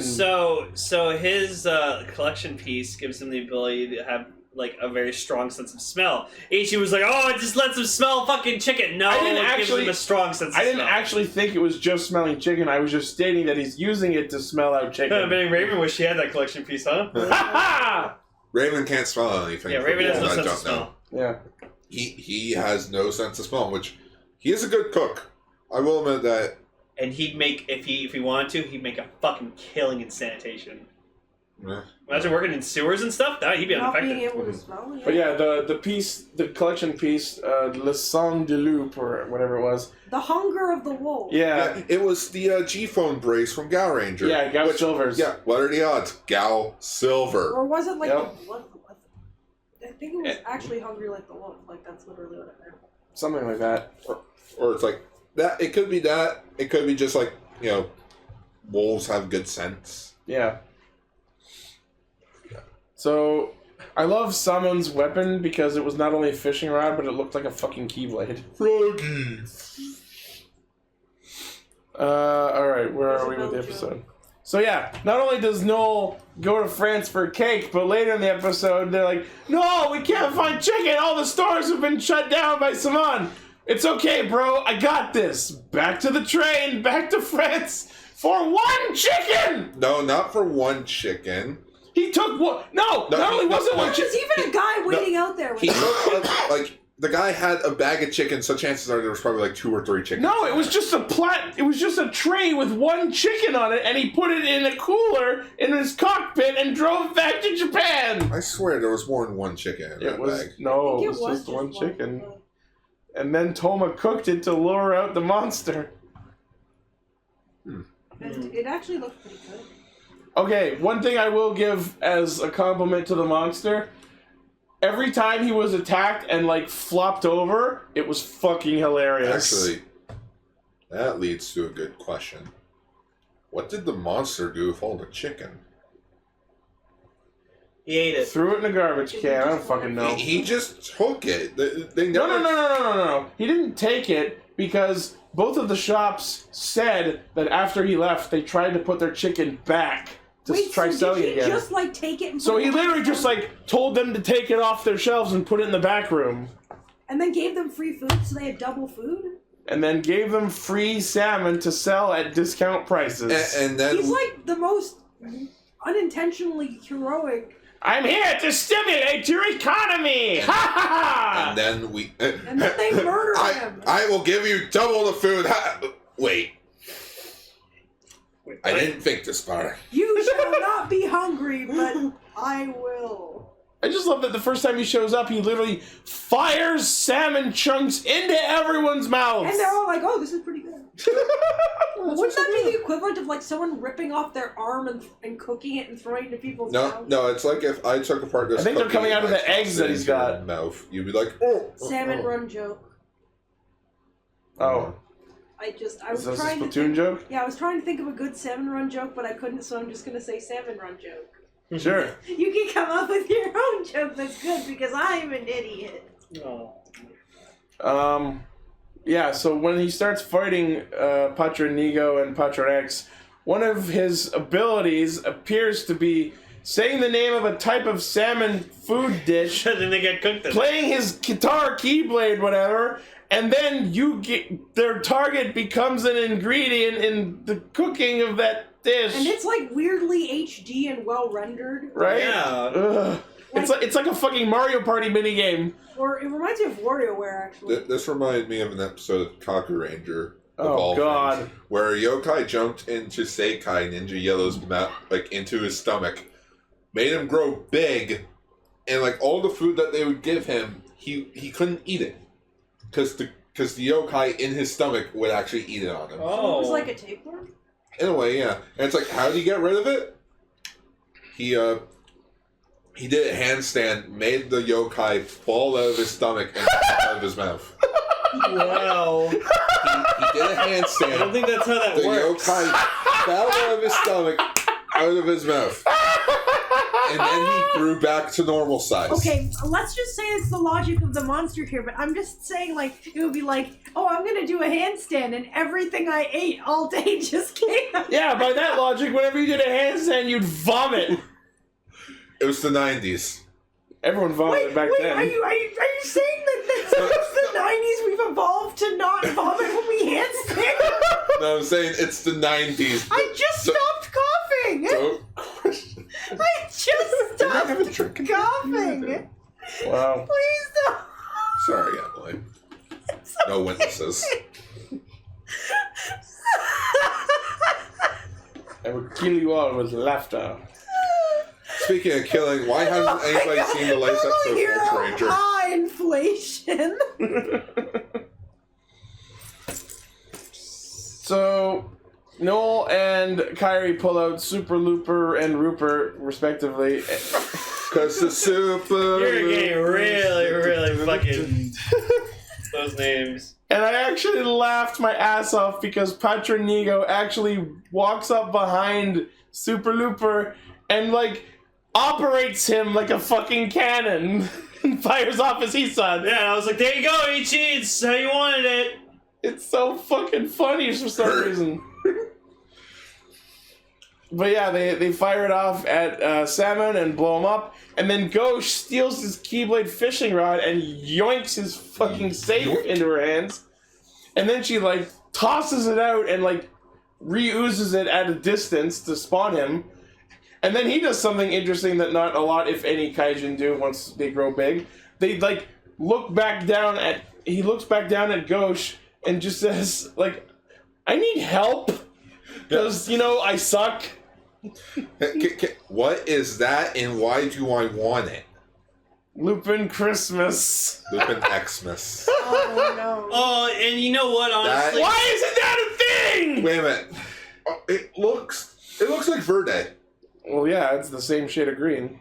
I like it. And Verde's got some red on him, I think. let's say make the green a little darker. Ryder, No, Christmas is about bright colors. Ryder Custom, I salute you. That is an amazing outfit. Nice. I fucking love the Christmas magic thing that they did with the Megazords, and like they're all wearing Oh Santa my costumes. God. That was amazing. If it weren't for that, I would have totally forgotten this was a Christmas episode.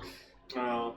Sakuya would make sure you didn't forget, because through the entire episode he keeps screaming about the fact that you always eat chicken at Christmas. It's not Christmas without chicken. And no, and Chicken at Christmas. I love that Goody. I love that Goody had like this really adorable Santa outfit. And then all the Lupins have Santa outfits on under their cloaks as they fire off the fucking Hisats after bathing Salmon in like a Christmas illusion. Oh man. And calling him naughty and then just killing him. Super Sentai does Christmas specials better than Power Rangers does. Why do they put the fucking Santa outfit and reindeer horns on the Megazords? Because it's adorable. No, it's traumatizing. No, it's not. Oh my goodness, that is also awesome. Oh, Patrick Xmas. Patrick Xmas. Jesus, he looks like he's been coated in blood. What? Why is that what you would take from that? Look at how red he is. He looks like he's soaked in blood. Hey Mario, stop complaining. I will hit you on this, brother. It's a stone, Luigi. I don't know. But yeah, they defeat the Gangler, and thus they all go and celebrate with the orphan school children. Orphans. Who knows? The school orphan children. Yeah. Why would they be celebrating with these people instead of their families if they weren't on? Well, it's Also, I guess fuck Lane, because we get to see Siren Lupin Kaiser again instead of Siren Pad Kaiser. Yep. wait a minute. Sakia pilot a Megazord all by himself? No. No. No, wait, he just wasn't a part of the thing. Right. It wasn't. Like Umiko was like, "Oh, let us take care of it." We'll handle it, nice policeman. I didn't think that far. I was like, it didn't occur to me that Sakia wasn't piloting a mech by himself. You should have been paying attention, because Umiko was saying Sakia was a nice policeman. Well, yeah, he's a nice Policeman? Policeman. guy. He is a nice guy. He I is. salute him. And yeah, Yeah, as they blow him up, Salmon does again the hilarious pratfall where he just like flops over. Just- Come back, Dicky Knives! Also, 10 points for Noel being best wingman. Sure. Because, Sakia wants to do this for the kids. Umika thinks it's cute that Sakia is doing it for the kids, and Noel will help him all the way. Well, yeah, Noel's been Sakia's wingman since he showed up. Yeah, I feel like Sakia and Noel are the best, Buds. the best buds of the Pat Rangers. Oh, for sure. Yeah. I can't think of anyone better.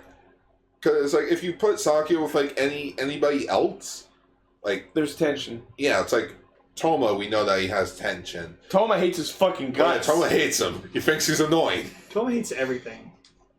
Well, Explain that to his fiance. Yeah, not his fiance. Tsukasa and Keiichiro see him as their bumbling underling. Yeah. So, yeah, it makes sense for Noel to like him. He's like, buddy, partner, Let us be merry. let us be merry on this Christmas day. Yeah, so they have a nice party for the kids, and then they're like, "Oh, where's Keiichiro?" And Keiichiro's just like, He's doing the thing. he's like, "My God." Oh my god. Although one thing to note about the party is not only is there chicken, but they make some salmon anyway. And they're all like, I don't. It's funny. Both Sakia and fucking Noel are just like, I actually really like salmon. It's like pretty good. And then Noelle's just like, yeah, actually, we eat salmon in France too.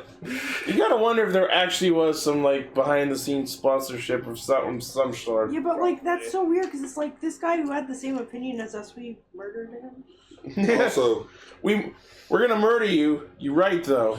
at least We just didn't like the way you were doing it. this year's Christmas That's episode true, but still.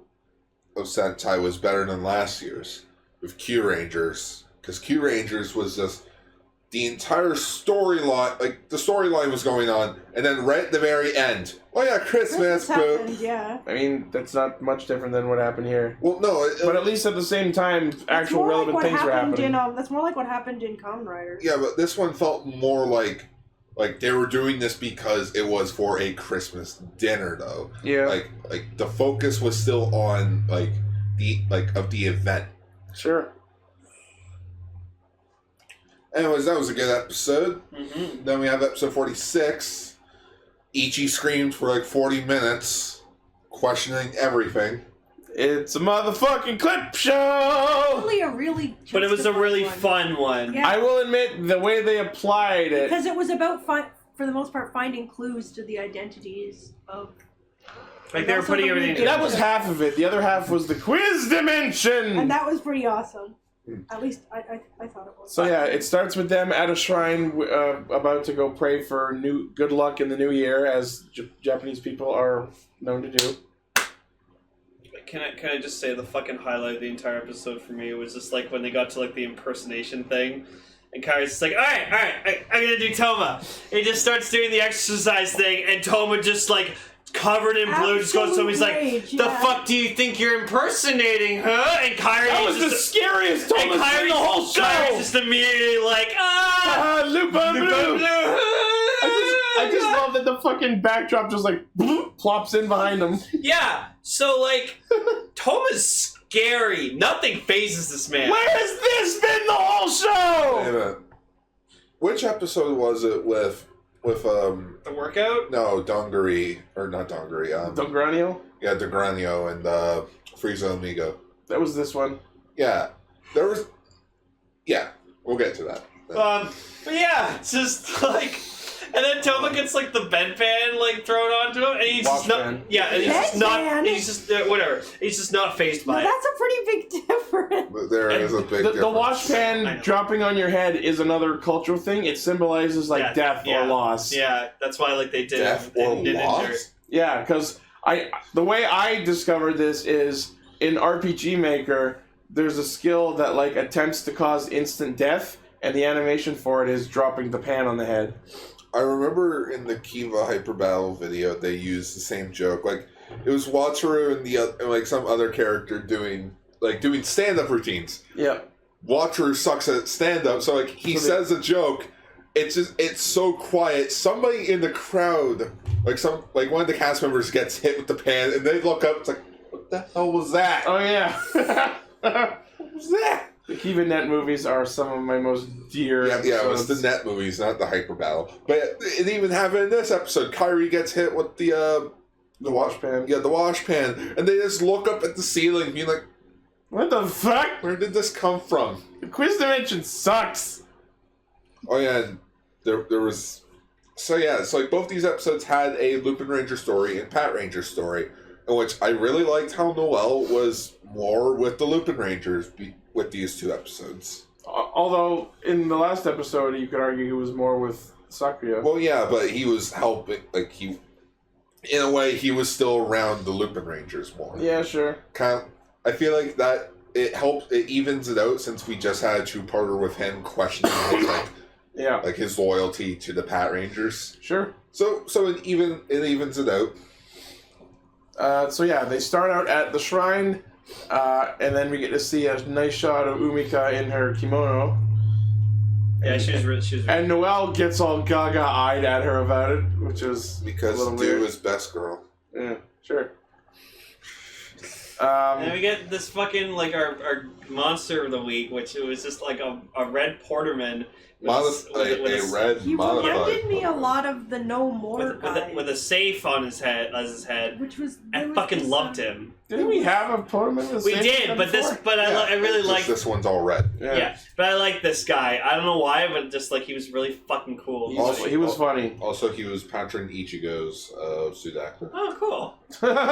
Which is great because Patron Ichigo wasn't in the And episode. I swear to God, like a pose he did was the fucking Sailor Moon pose. I feel like that. Like I tried to look it up. I'm like, okay, what pose was he doing? Yeah, because he was like in the name of the moon, I shall punish you. I was like, yeah. It's like, well, what are you doing? I looked at the VA. He did nothing. Sudacta did nothing. Episode didn't really lead to anything. So it's like, well, what are you trying to do? I don't know. So before they can pay their respects for the New Year's luck, the Lupins get caught up in what I'm referring to as the quiz dimension. And instead of their normal outfits and kimono, now they're suddenly wearing fucking tracksuit jerseys. Matching tracksuits. Which reminds me colors. of the Akiba Ranger episode, where they all become official. Yeah. And they're all wearing just the jumpsuits. Fucking subtitles across the screen. So Good Striker, who's with them, explains that apparently this was the power of a Lupin collection piece that Arsene Lupin specifically created for fun times at parties.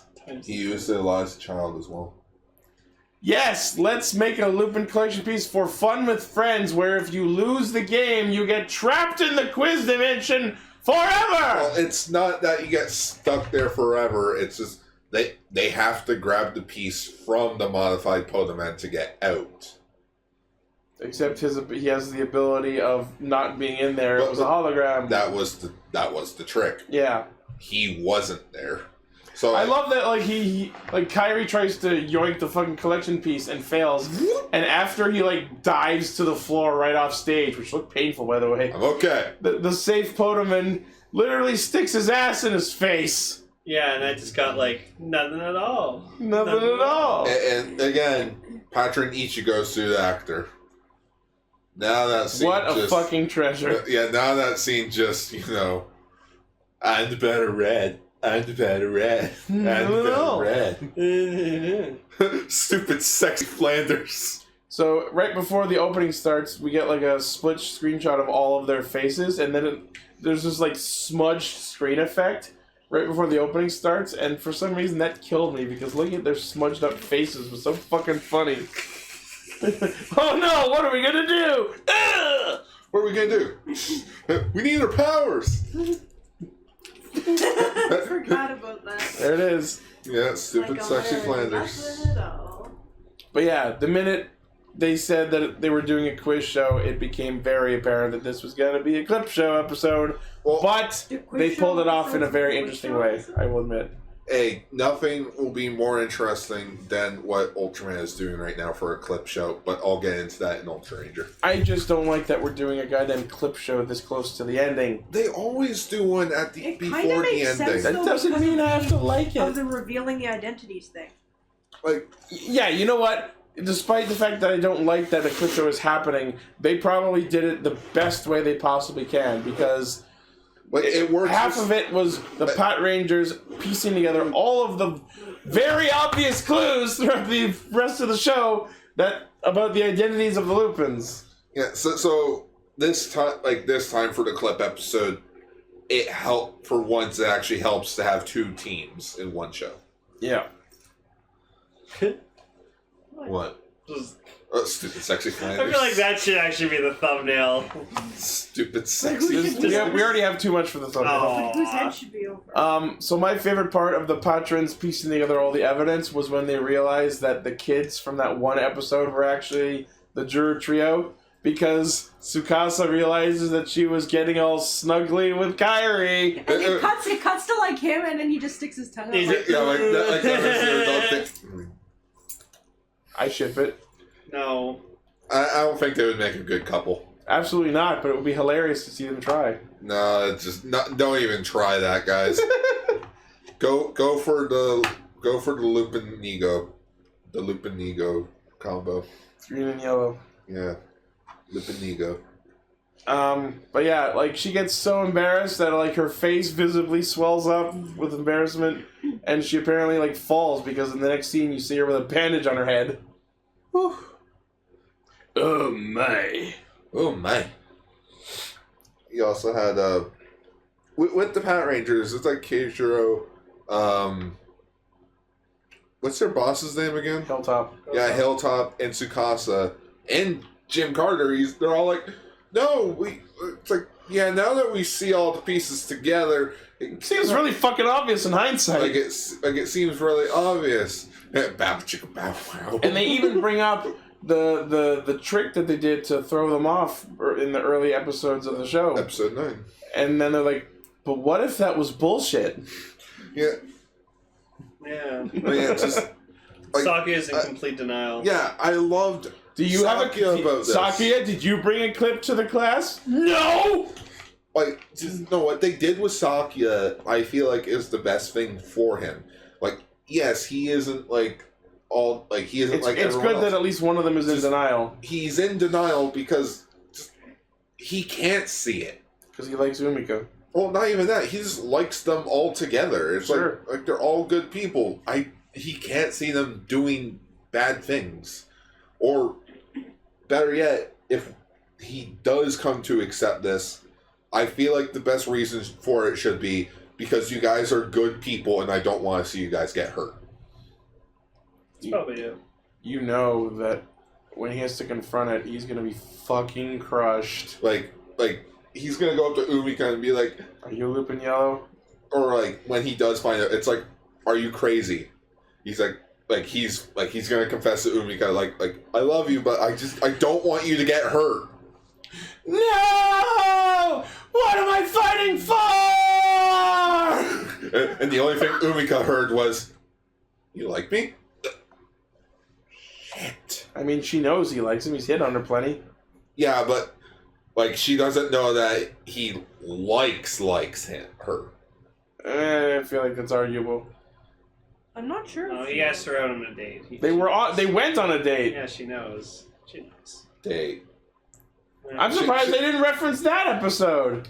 How I think they went out of their way he to was this. thinking of it, but he just was like, no, I'm not believing it. I'm not bringing up a clip show. Just the clip comes in. No! No, bad clip. No. Just it comes from one side of the screen. No, comes from the top. No, it comes from the bottom. Yeah. Gonna try harder, and that just squishes him. No, just squishes him from above.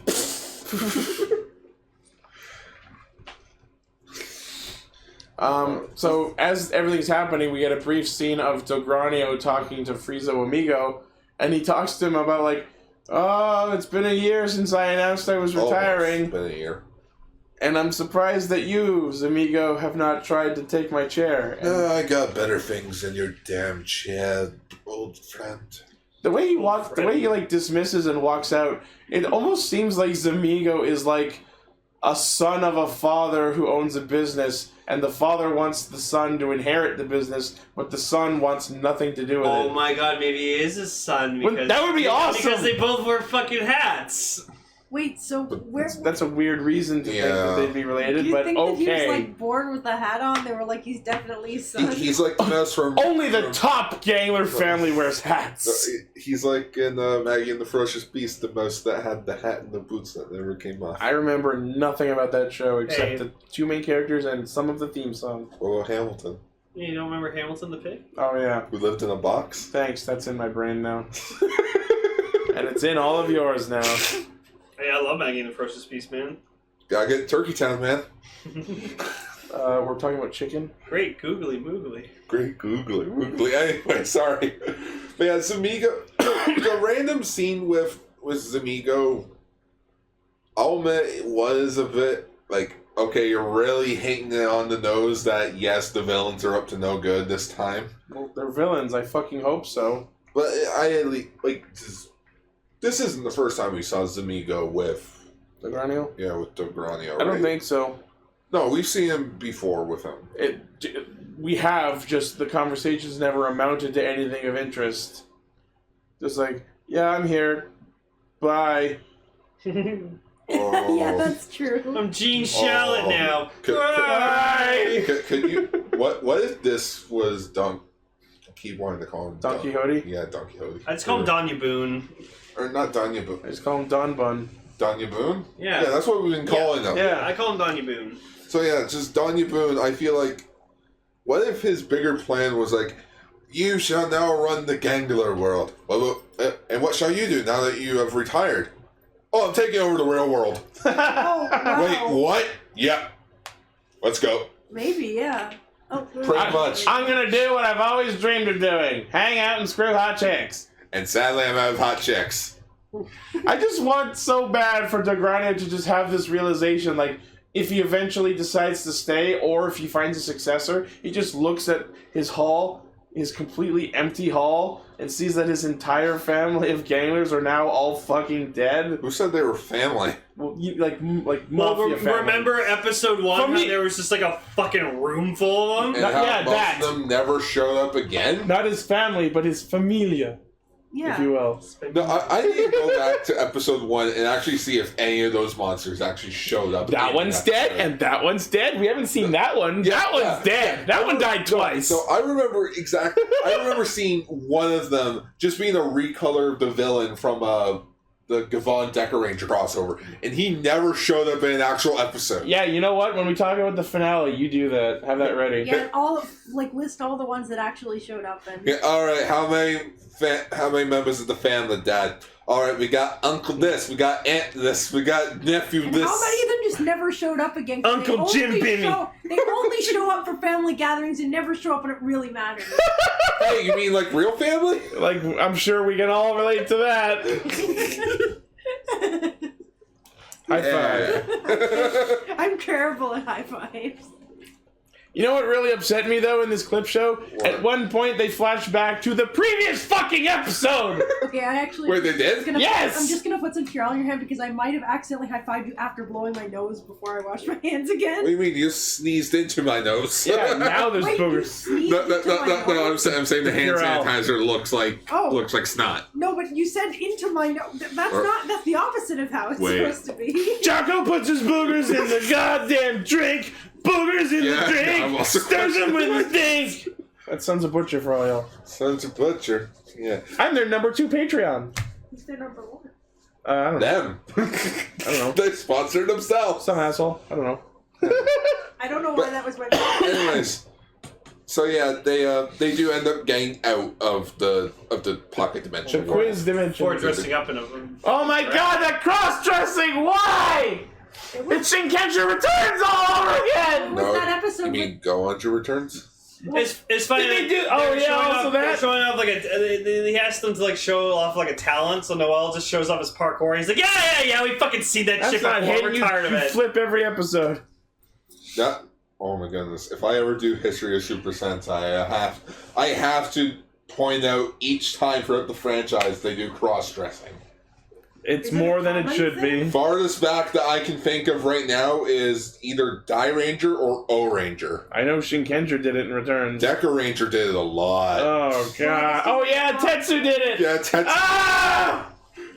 there was a crossover between Deca Ranger and Magi Ranger. Remember the Where a Shinkenja hand- movie, Ichi? I've been saying that! Where the handful of Deca Rangers, Deca Blue and Deca Break, dressed up as women to like persuade the villain to leave and follow them.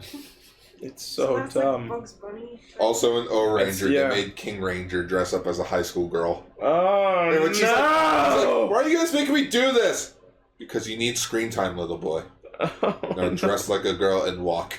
Never say the words "little boy dressed like a girl." I want you to see my little boy. Here he comes. Now, we fully support everyone choosing to explore their own identities.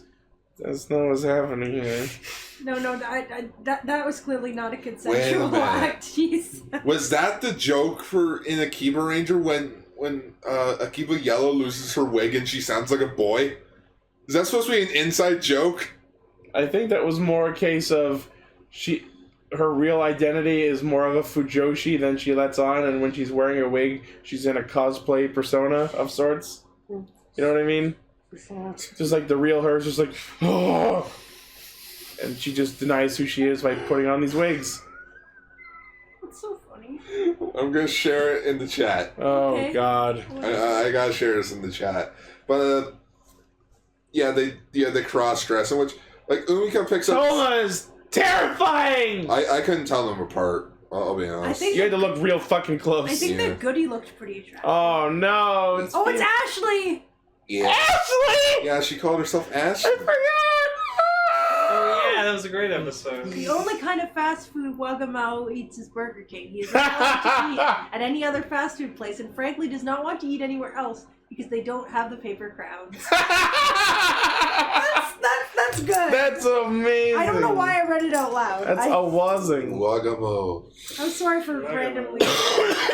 Oh my. No, But yeah, the cross-dressing was terrifying, and I'm going to strike it from my memory. No, you're not. Yeah. We'll make sure you don't. I saw that one before. Yeah. Yeah, I shared it before.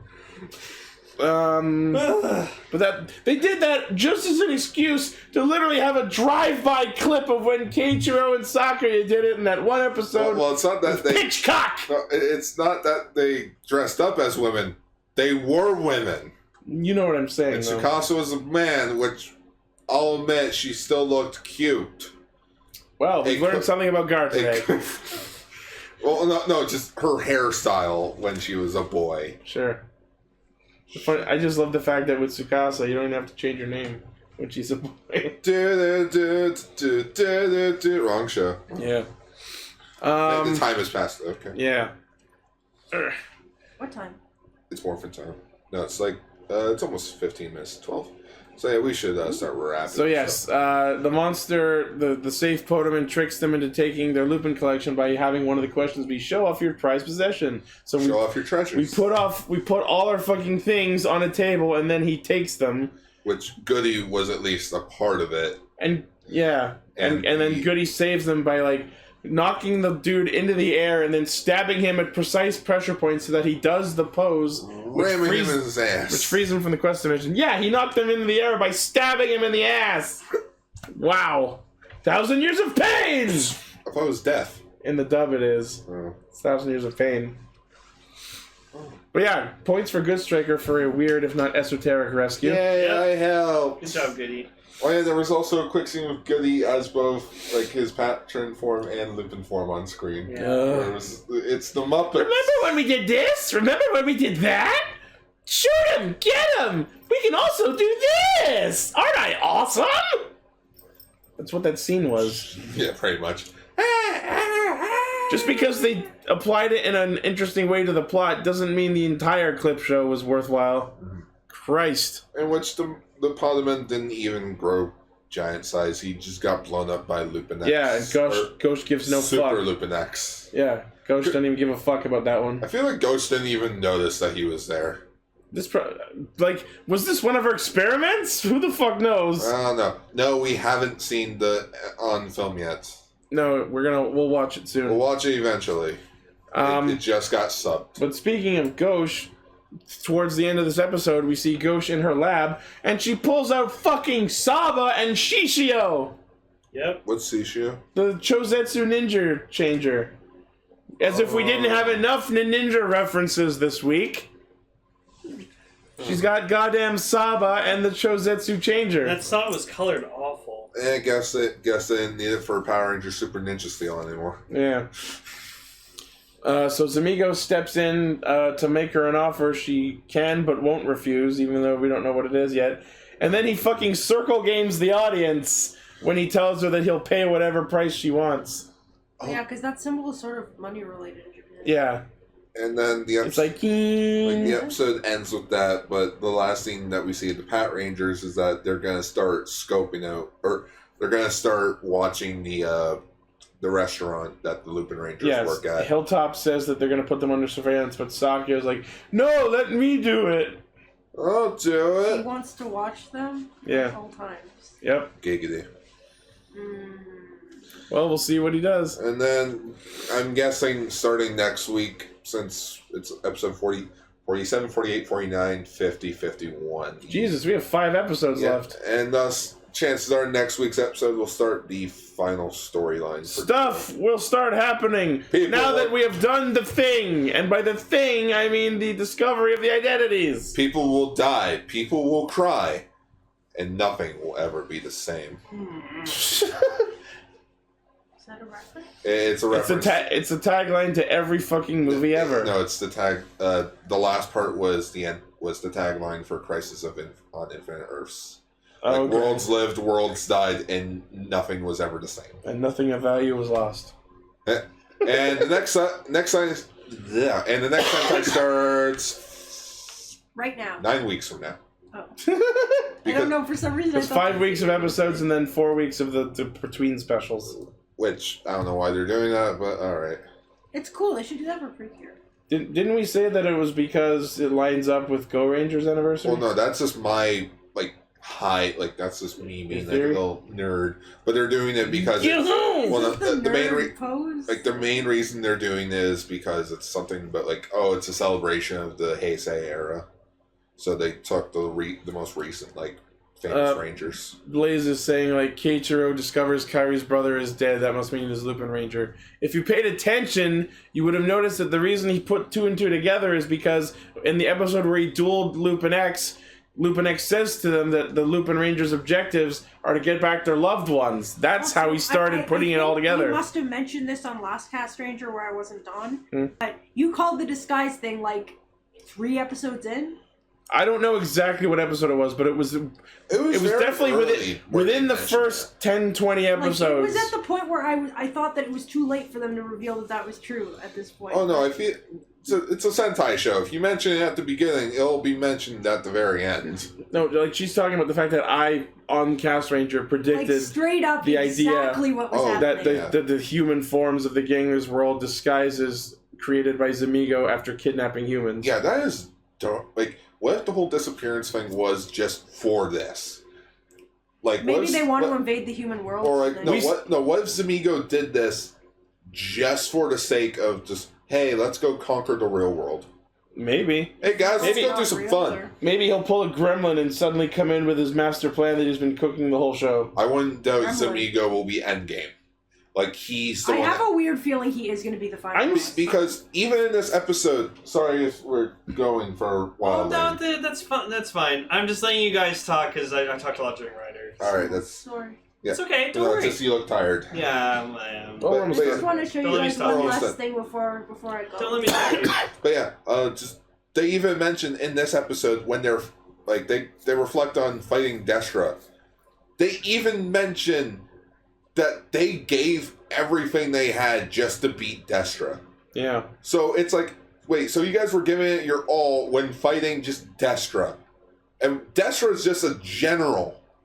We know Danya Boone is way stronger than Destra. And this leads me to what I was I've been waiting since he gave us a peek at his powers for Dogrania to do fucking something. No, and this is why I feel like Frieza Amigo will become endgame. It's just, he's just gonna stab Don in the back and turn out to be more powerful? Yeah. I can see that. He steals his collection piece. Maybe the reason he doesn't... No. What if Danya Boone's collection piece is the ability... No. Keeping him alive. Yeah, the ability of immortality. I could see that. And then Zamigo's plan has been to steal it. Yeah, and just to live forever. Yeah. He's like, oh, I never cared about your chair. Immortality, though. Now that's another game. Immortality? Immortality? Also, I had the Nyx immortality. No more of that Frieza shit. But yeah, so next week, the Patos start investigating the loops. We get another Zamigo fight and a Gosh fight. You know what? Blaze might have a point. The clock in the opening for the Lupinranger Patranger, that could be Danya Boone's. It would be an interesting way for Sentai to start doing the thing Rider's been doing, where they allude to something in the finale in the opening. You know what I mean? Yeah, it's something that we would have never have seen. Yeah. Just, oh shit. Speaking of collection pieces, the piece that they pull out of the safe Potaman is something I don't recognize. It's the Time Ranger frozen capsule thing that they. Oh, I think someone in our chat mentioned it earlier. Yeah. Okay, yeah. It was just a miniaturized version of it, though. So it's the Time Ranger Pokeball. Pretty much. Cool. Yeah, Goggle Hero mentioned it. Good job. So yeah, that's the show. Yeah, I am excited for what is to come of Lupinranger Patranger as it starts wrapping up. I am with too. 5 episodes. Let's hopefully end on a strong note, because this one took some... Oh my god, the fucking salmon episode really tested my patience. Trust me, the Ultraman rubes like that with me and Gar. Yeah. We're like trying to like wasn't this show about like the two brothers? Why are we still focusing so hard on the side characters? Yeah, it's like we've been focusing on the side characters for like, what, 5, 6 episodes now? Like, since episode 13. Yeah. Like, I'm like, guys. 13, 14, 15, 16, Back 17, to the Monados! 6 episodes! Yeah, back to the fucking The show's Monado about brothers. Rube. Why are we focusing on the Rubes? Where's my rubes? Like, This jeez. is what happens when Makoto Aizen just leaves. Right? I fucking miss him. I miss him too. God. I hope that villain in the movie is just, like, Sarza taking on new and form. good news, Dave actually won one of those lotteries for an SH Figure Arts Orb Dark, so I'm actually getting one. So, woo! Lucky. That's cool. And I will probably be getting my Beyond Driver and Despair on Monday. Well, I have the latest issue of Go-Go Power Rangers where they're all different Yeah, colors. it's a $5 Luke Skywalker figure. Yeah. Wait, a black series? Yeah. How'd it go from $30 to $5? Yep. Because no one wants them. That's fair. I saw that and immediately thought of you. I was like, I know. Because I love Old Man Luke. Yeah, you do. Anyways, this was Radio Sentai Cast... Oh wait, Jikai Radio Sentai Castranger. So, since I have been craving some good rider lately... Oh! Ouch! I could have phrased that better. It's okay, Ziku Driver. I like you. Zio's cool. And those in the fandom know that episode 17 of Zio took forever to get subbed. Rather, it got subbed yesterday, the day before we recorded this. Yeah, Jesus Christ. And the reason for that is Kamen Rider Build, the movie, Be the One, was put out on DVD this week and subbed the next day. So, because I am more than eager to get back to my favorite rider, next week our featured topic will be Kamen Rider Build Be the One. Wait, I thought we were talking about the Prime Rogue movie. Well, that comes afterwards. The Prime Road movie? Or the Prime Rogue Hyper Battle video. Oh, Prime Technically, Road. since that happens afterwards, we can do that Oh, afterwards. does it? Yep. Okay, that's fine. Because it happens in the new What world. is Cold Gel Night in it? No, apparently We'll find out. It takes place during the series. Does it? Yes. But is Cold Saying. Gel Night? It came out afterwards, so we'll do it afterwards. If we have enough time, we can do both. We'll see. Mm. Something build related will happen next week. There we go. Oh, you should have did the build thing, man. You ruined it. Now we have to time travel to fix it. Okay. Anyways, this has been Radio Sentai Castranger. It's 2019. We're back, baby. Go watch the first episode of Ultra Ranger that came out this year. Happy New Year, everyone. Thank you for listening, and thank you guys for letting me be on this show, despite the fact I spend most of it either laughing or rambling about salmon, apparently. What you do best. Also, Ramble about salmon? I'm going to try and be on a lot more this year for Cast Ranger and focus a lot more on Super Sentai. Yep. Because that will be my prime directive for this show. I'm going to. What is our one goal in life? To live by the Prime Directive! Go check out Enter Amazon's The Movie out now. Oh yeah, that's the thing. Yeah. It's great. Um, I made the muffin song joke, which I was fucking super proud of. I'm still currently working on a show where I talk about tokusatsu comics and manga. We have a lot of projects in the There works. might be a show about anime as well. Let's not give too much away before any of it actually Well, materializes. that's literally all I know, too. But, there might be a show. we are in about talks anime. in I can't think of the word because it's late. Sure. There are talks happening among the Cast Rangers of new shows and new projects we can tackle this year. So hopefully some of it will actually come to light, and we look forward to talking about Toku throughout the next year. And I hope you all stay with us for the ride because we love you guys. Our fandom is not giant, but you are all fiercely loyal, and I love every one of you. Just a reminder, we have to get to 1,000 subscribers first before we hit 800. Yeah. You are tired. The joke, like, Oh, yeah. Emily's confused. I'll explain when we're done recording. Bye, everybody. Sorry. So, as usual, the primary source of our hijinks is castranger.podbean.com. Check out our Facebook group. Tweet at us at Ixie Studios. Check out our Discord, where you can not only chat with us and listen to the show live Friday nights at 9, but Overkill, our Mercury caster, just this week added a rank system to the Discord. So the more active you are in the chat, the more you can actually level up. And I believe there are perks associated. Okay. Like being able to post links, maybe? I don't know. Dave is the one who has the detail. Boo! Everybody should be equal. Yeah, everyone's equal. I was saying words. I did. Good night, everybody. We'll see you all next week, and Happy New Year once again! Happy New Year, everyone! We'll see you all next year. It's New Year's? Shit, blow the candles out!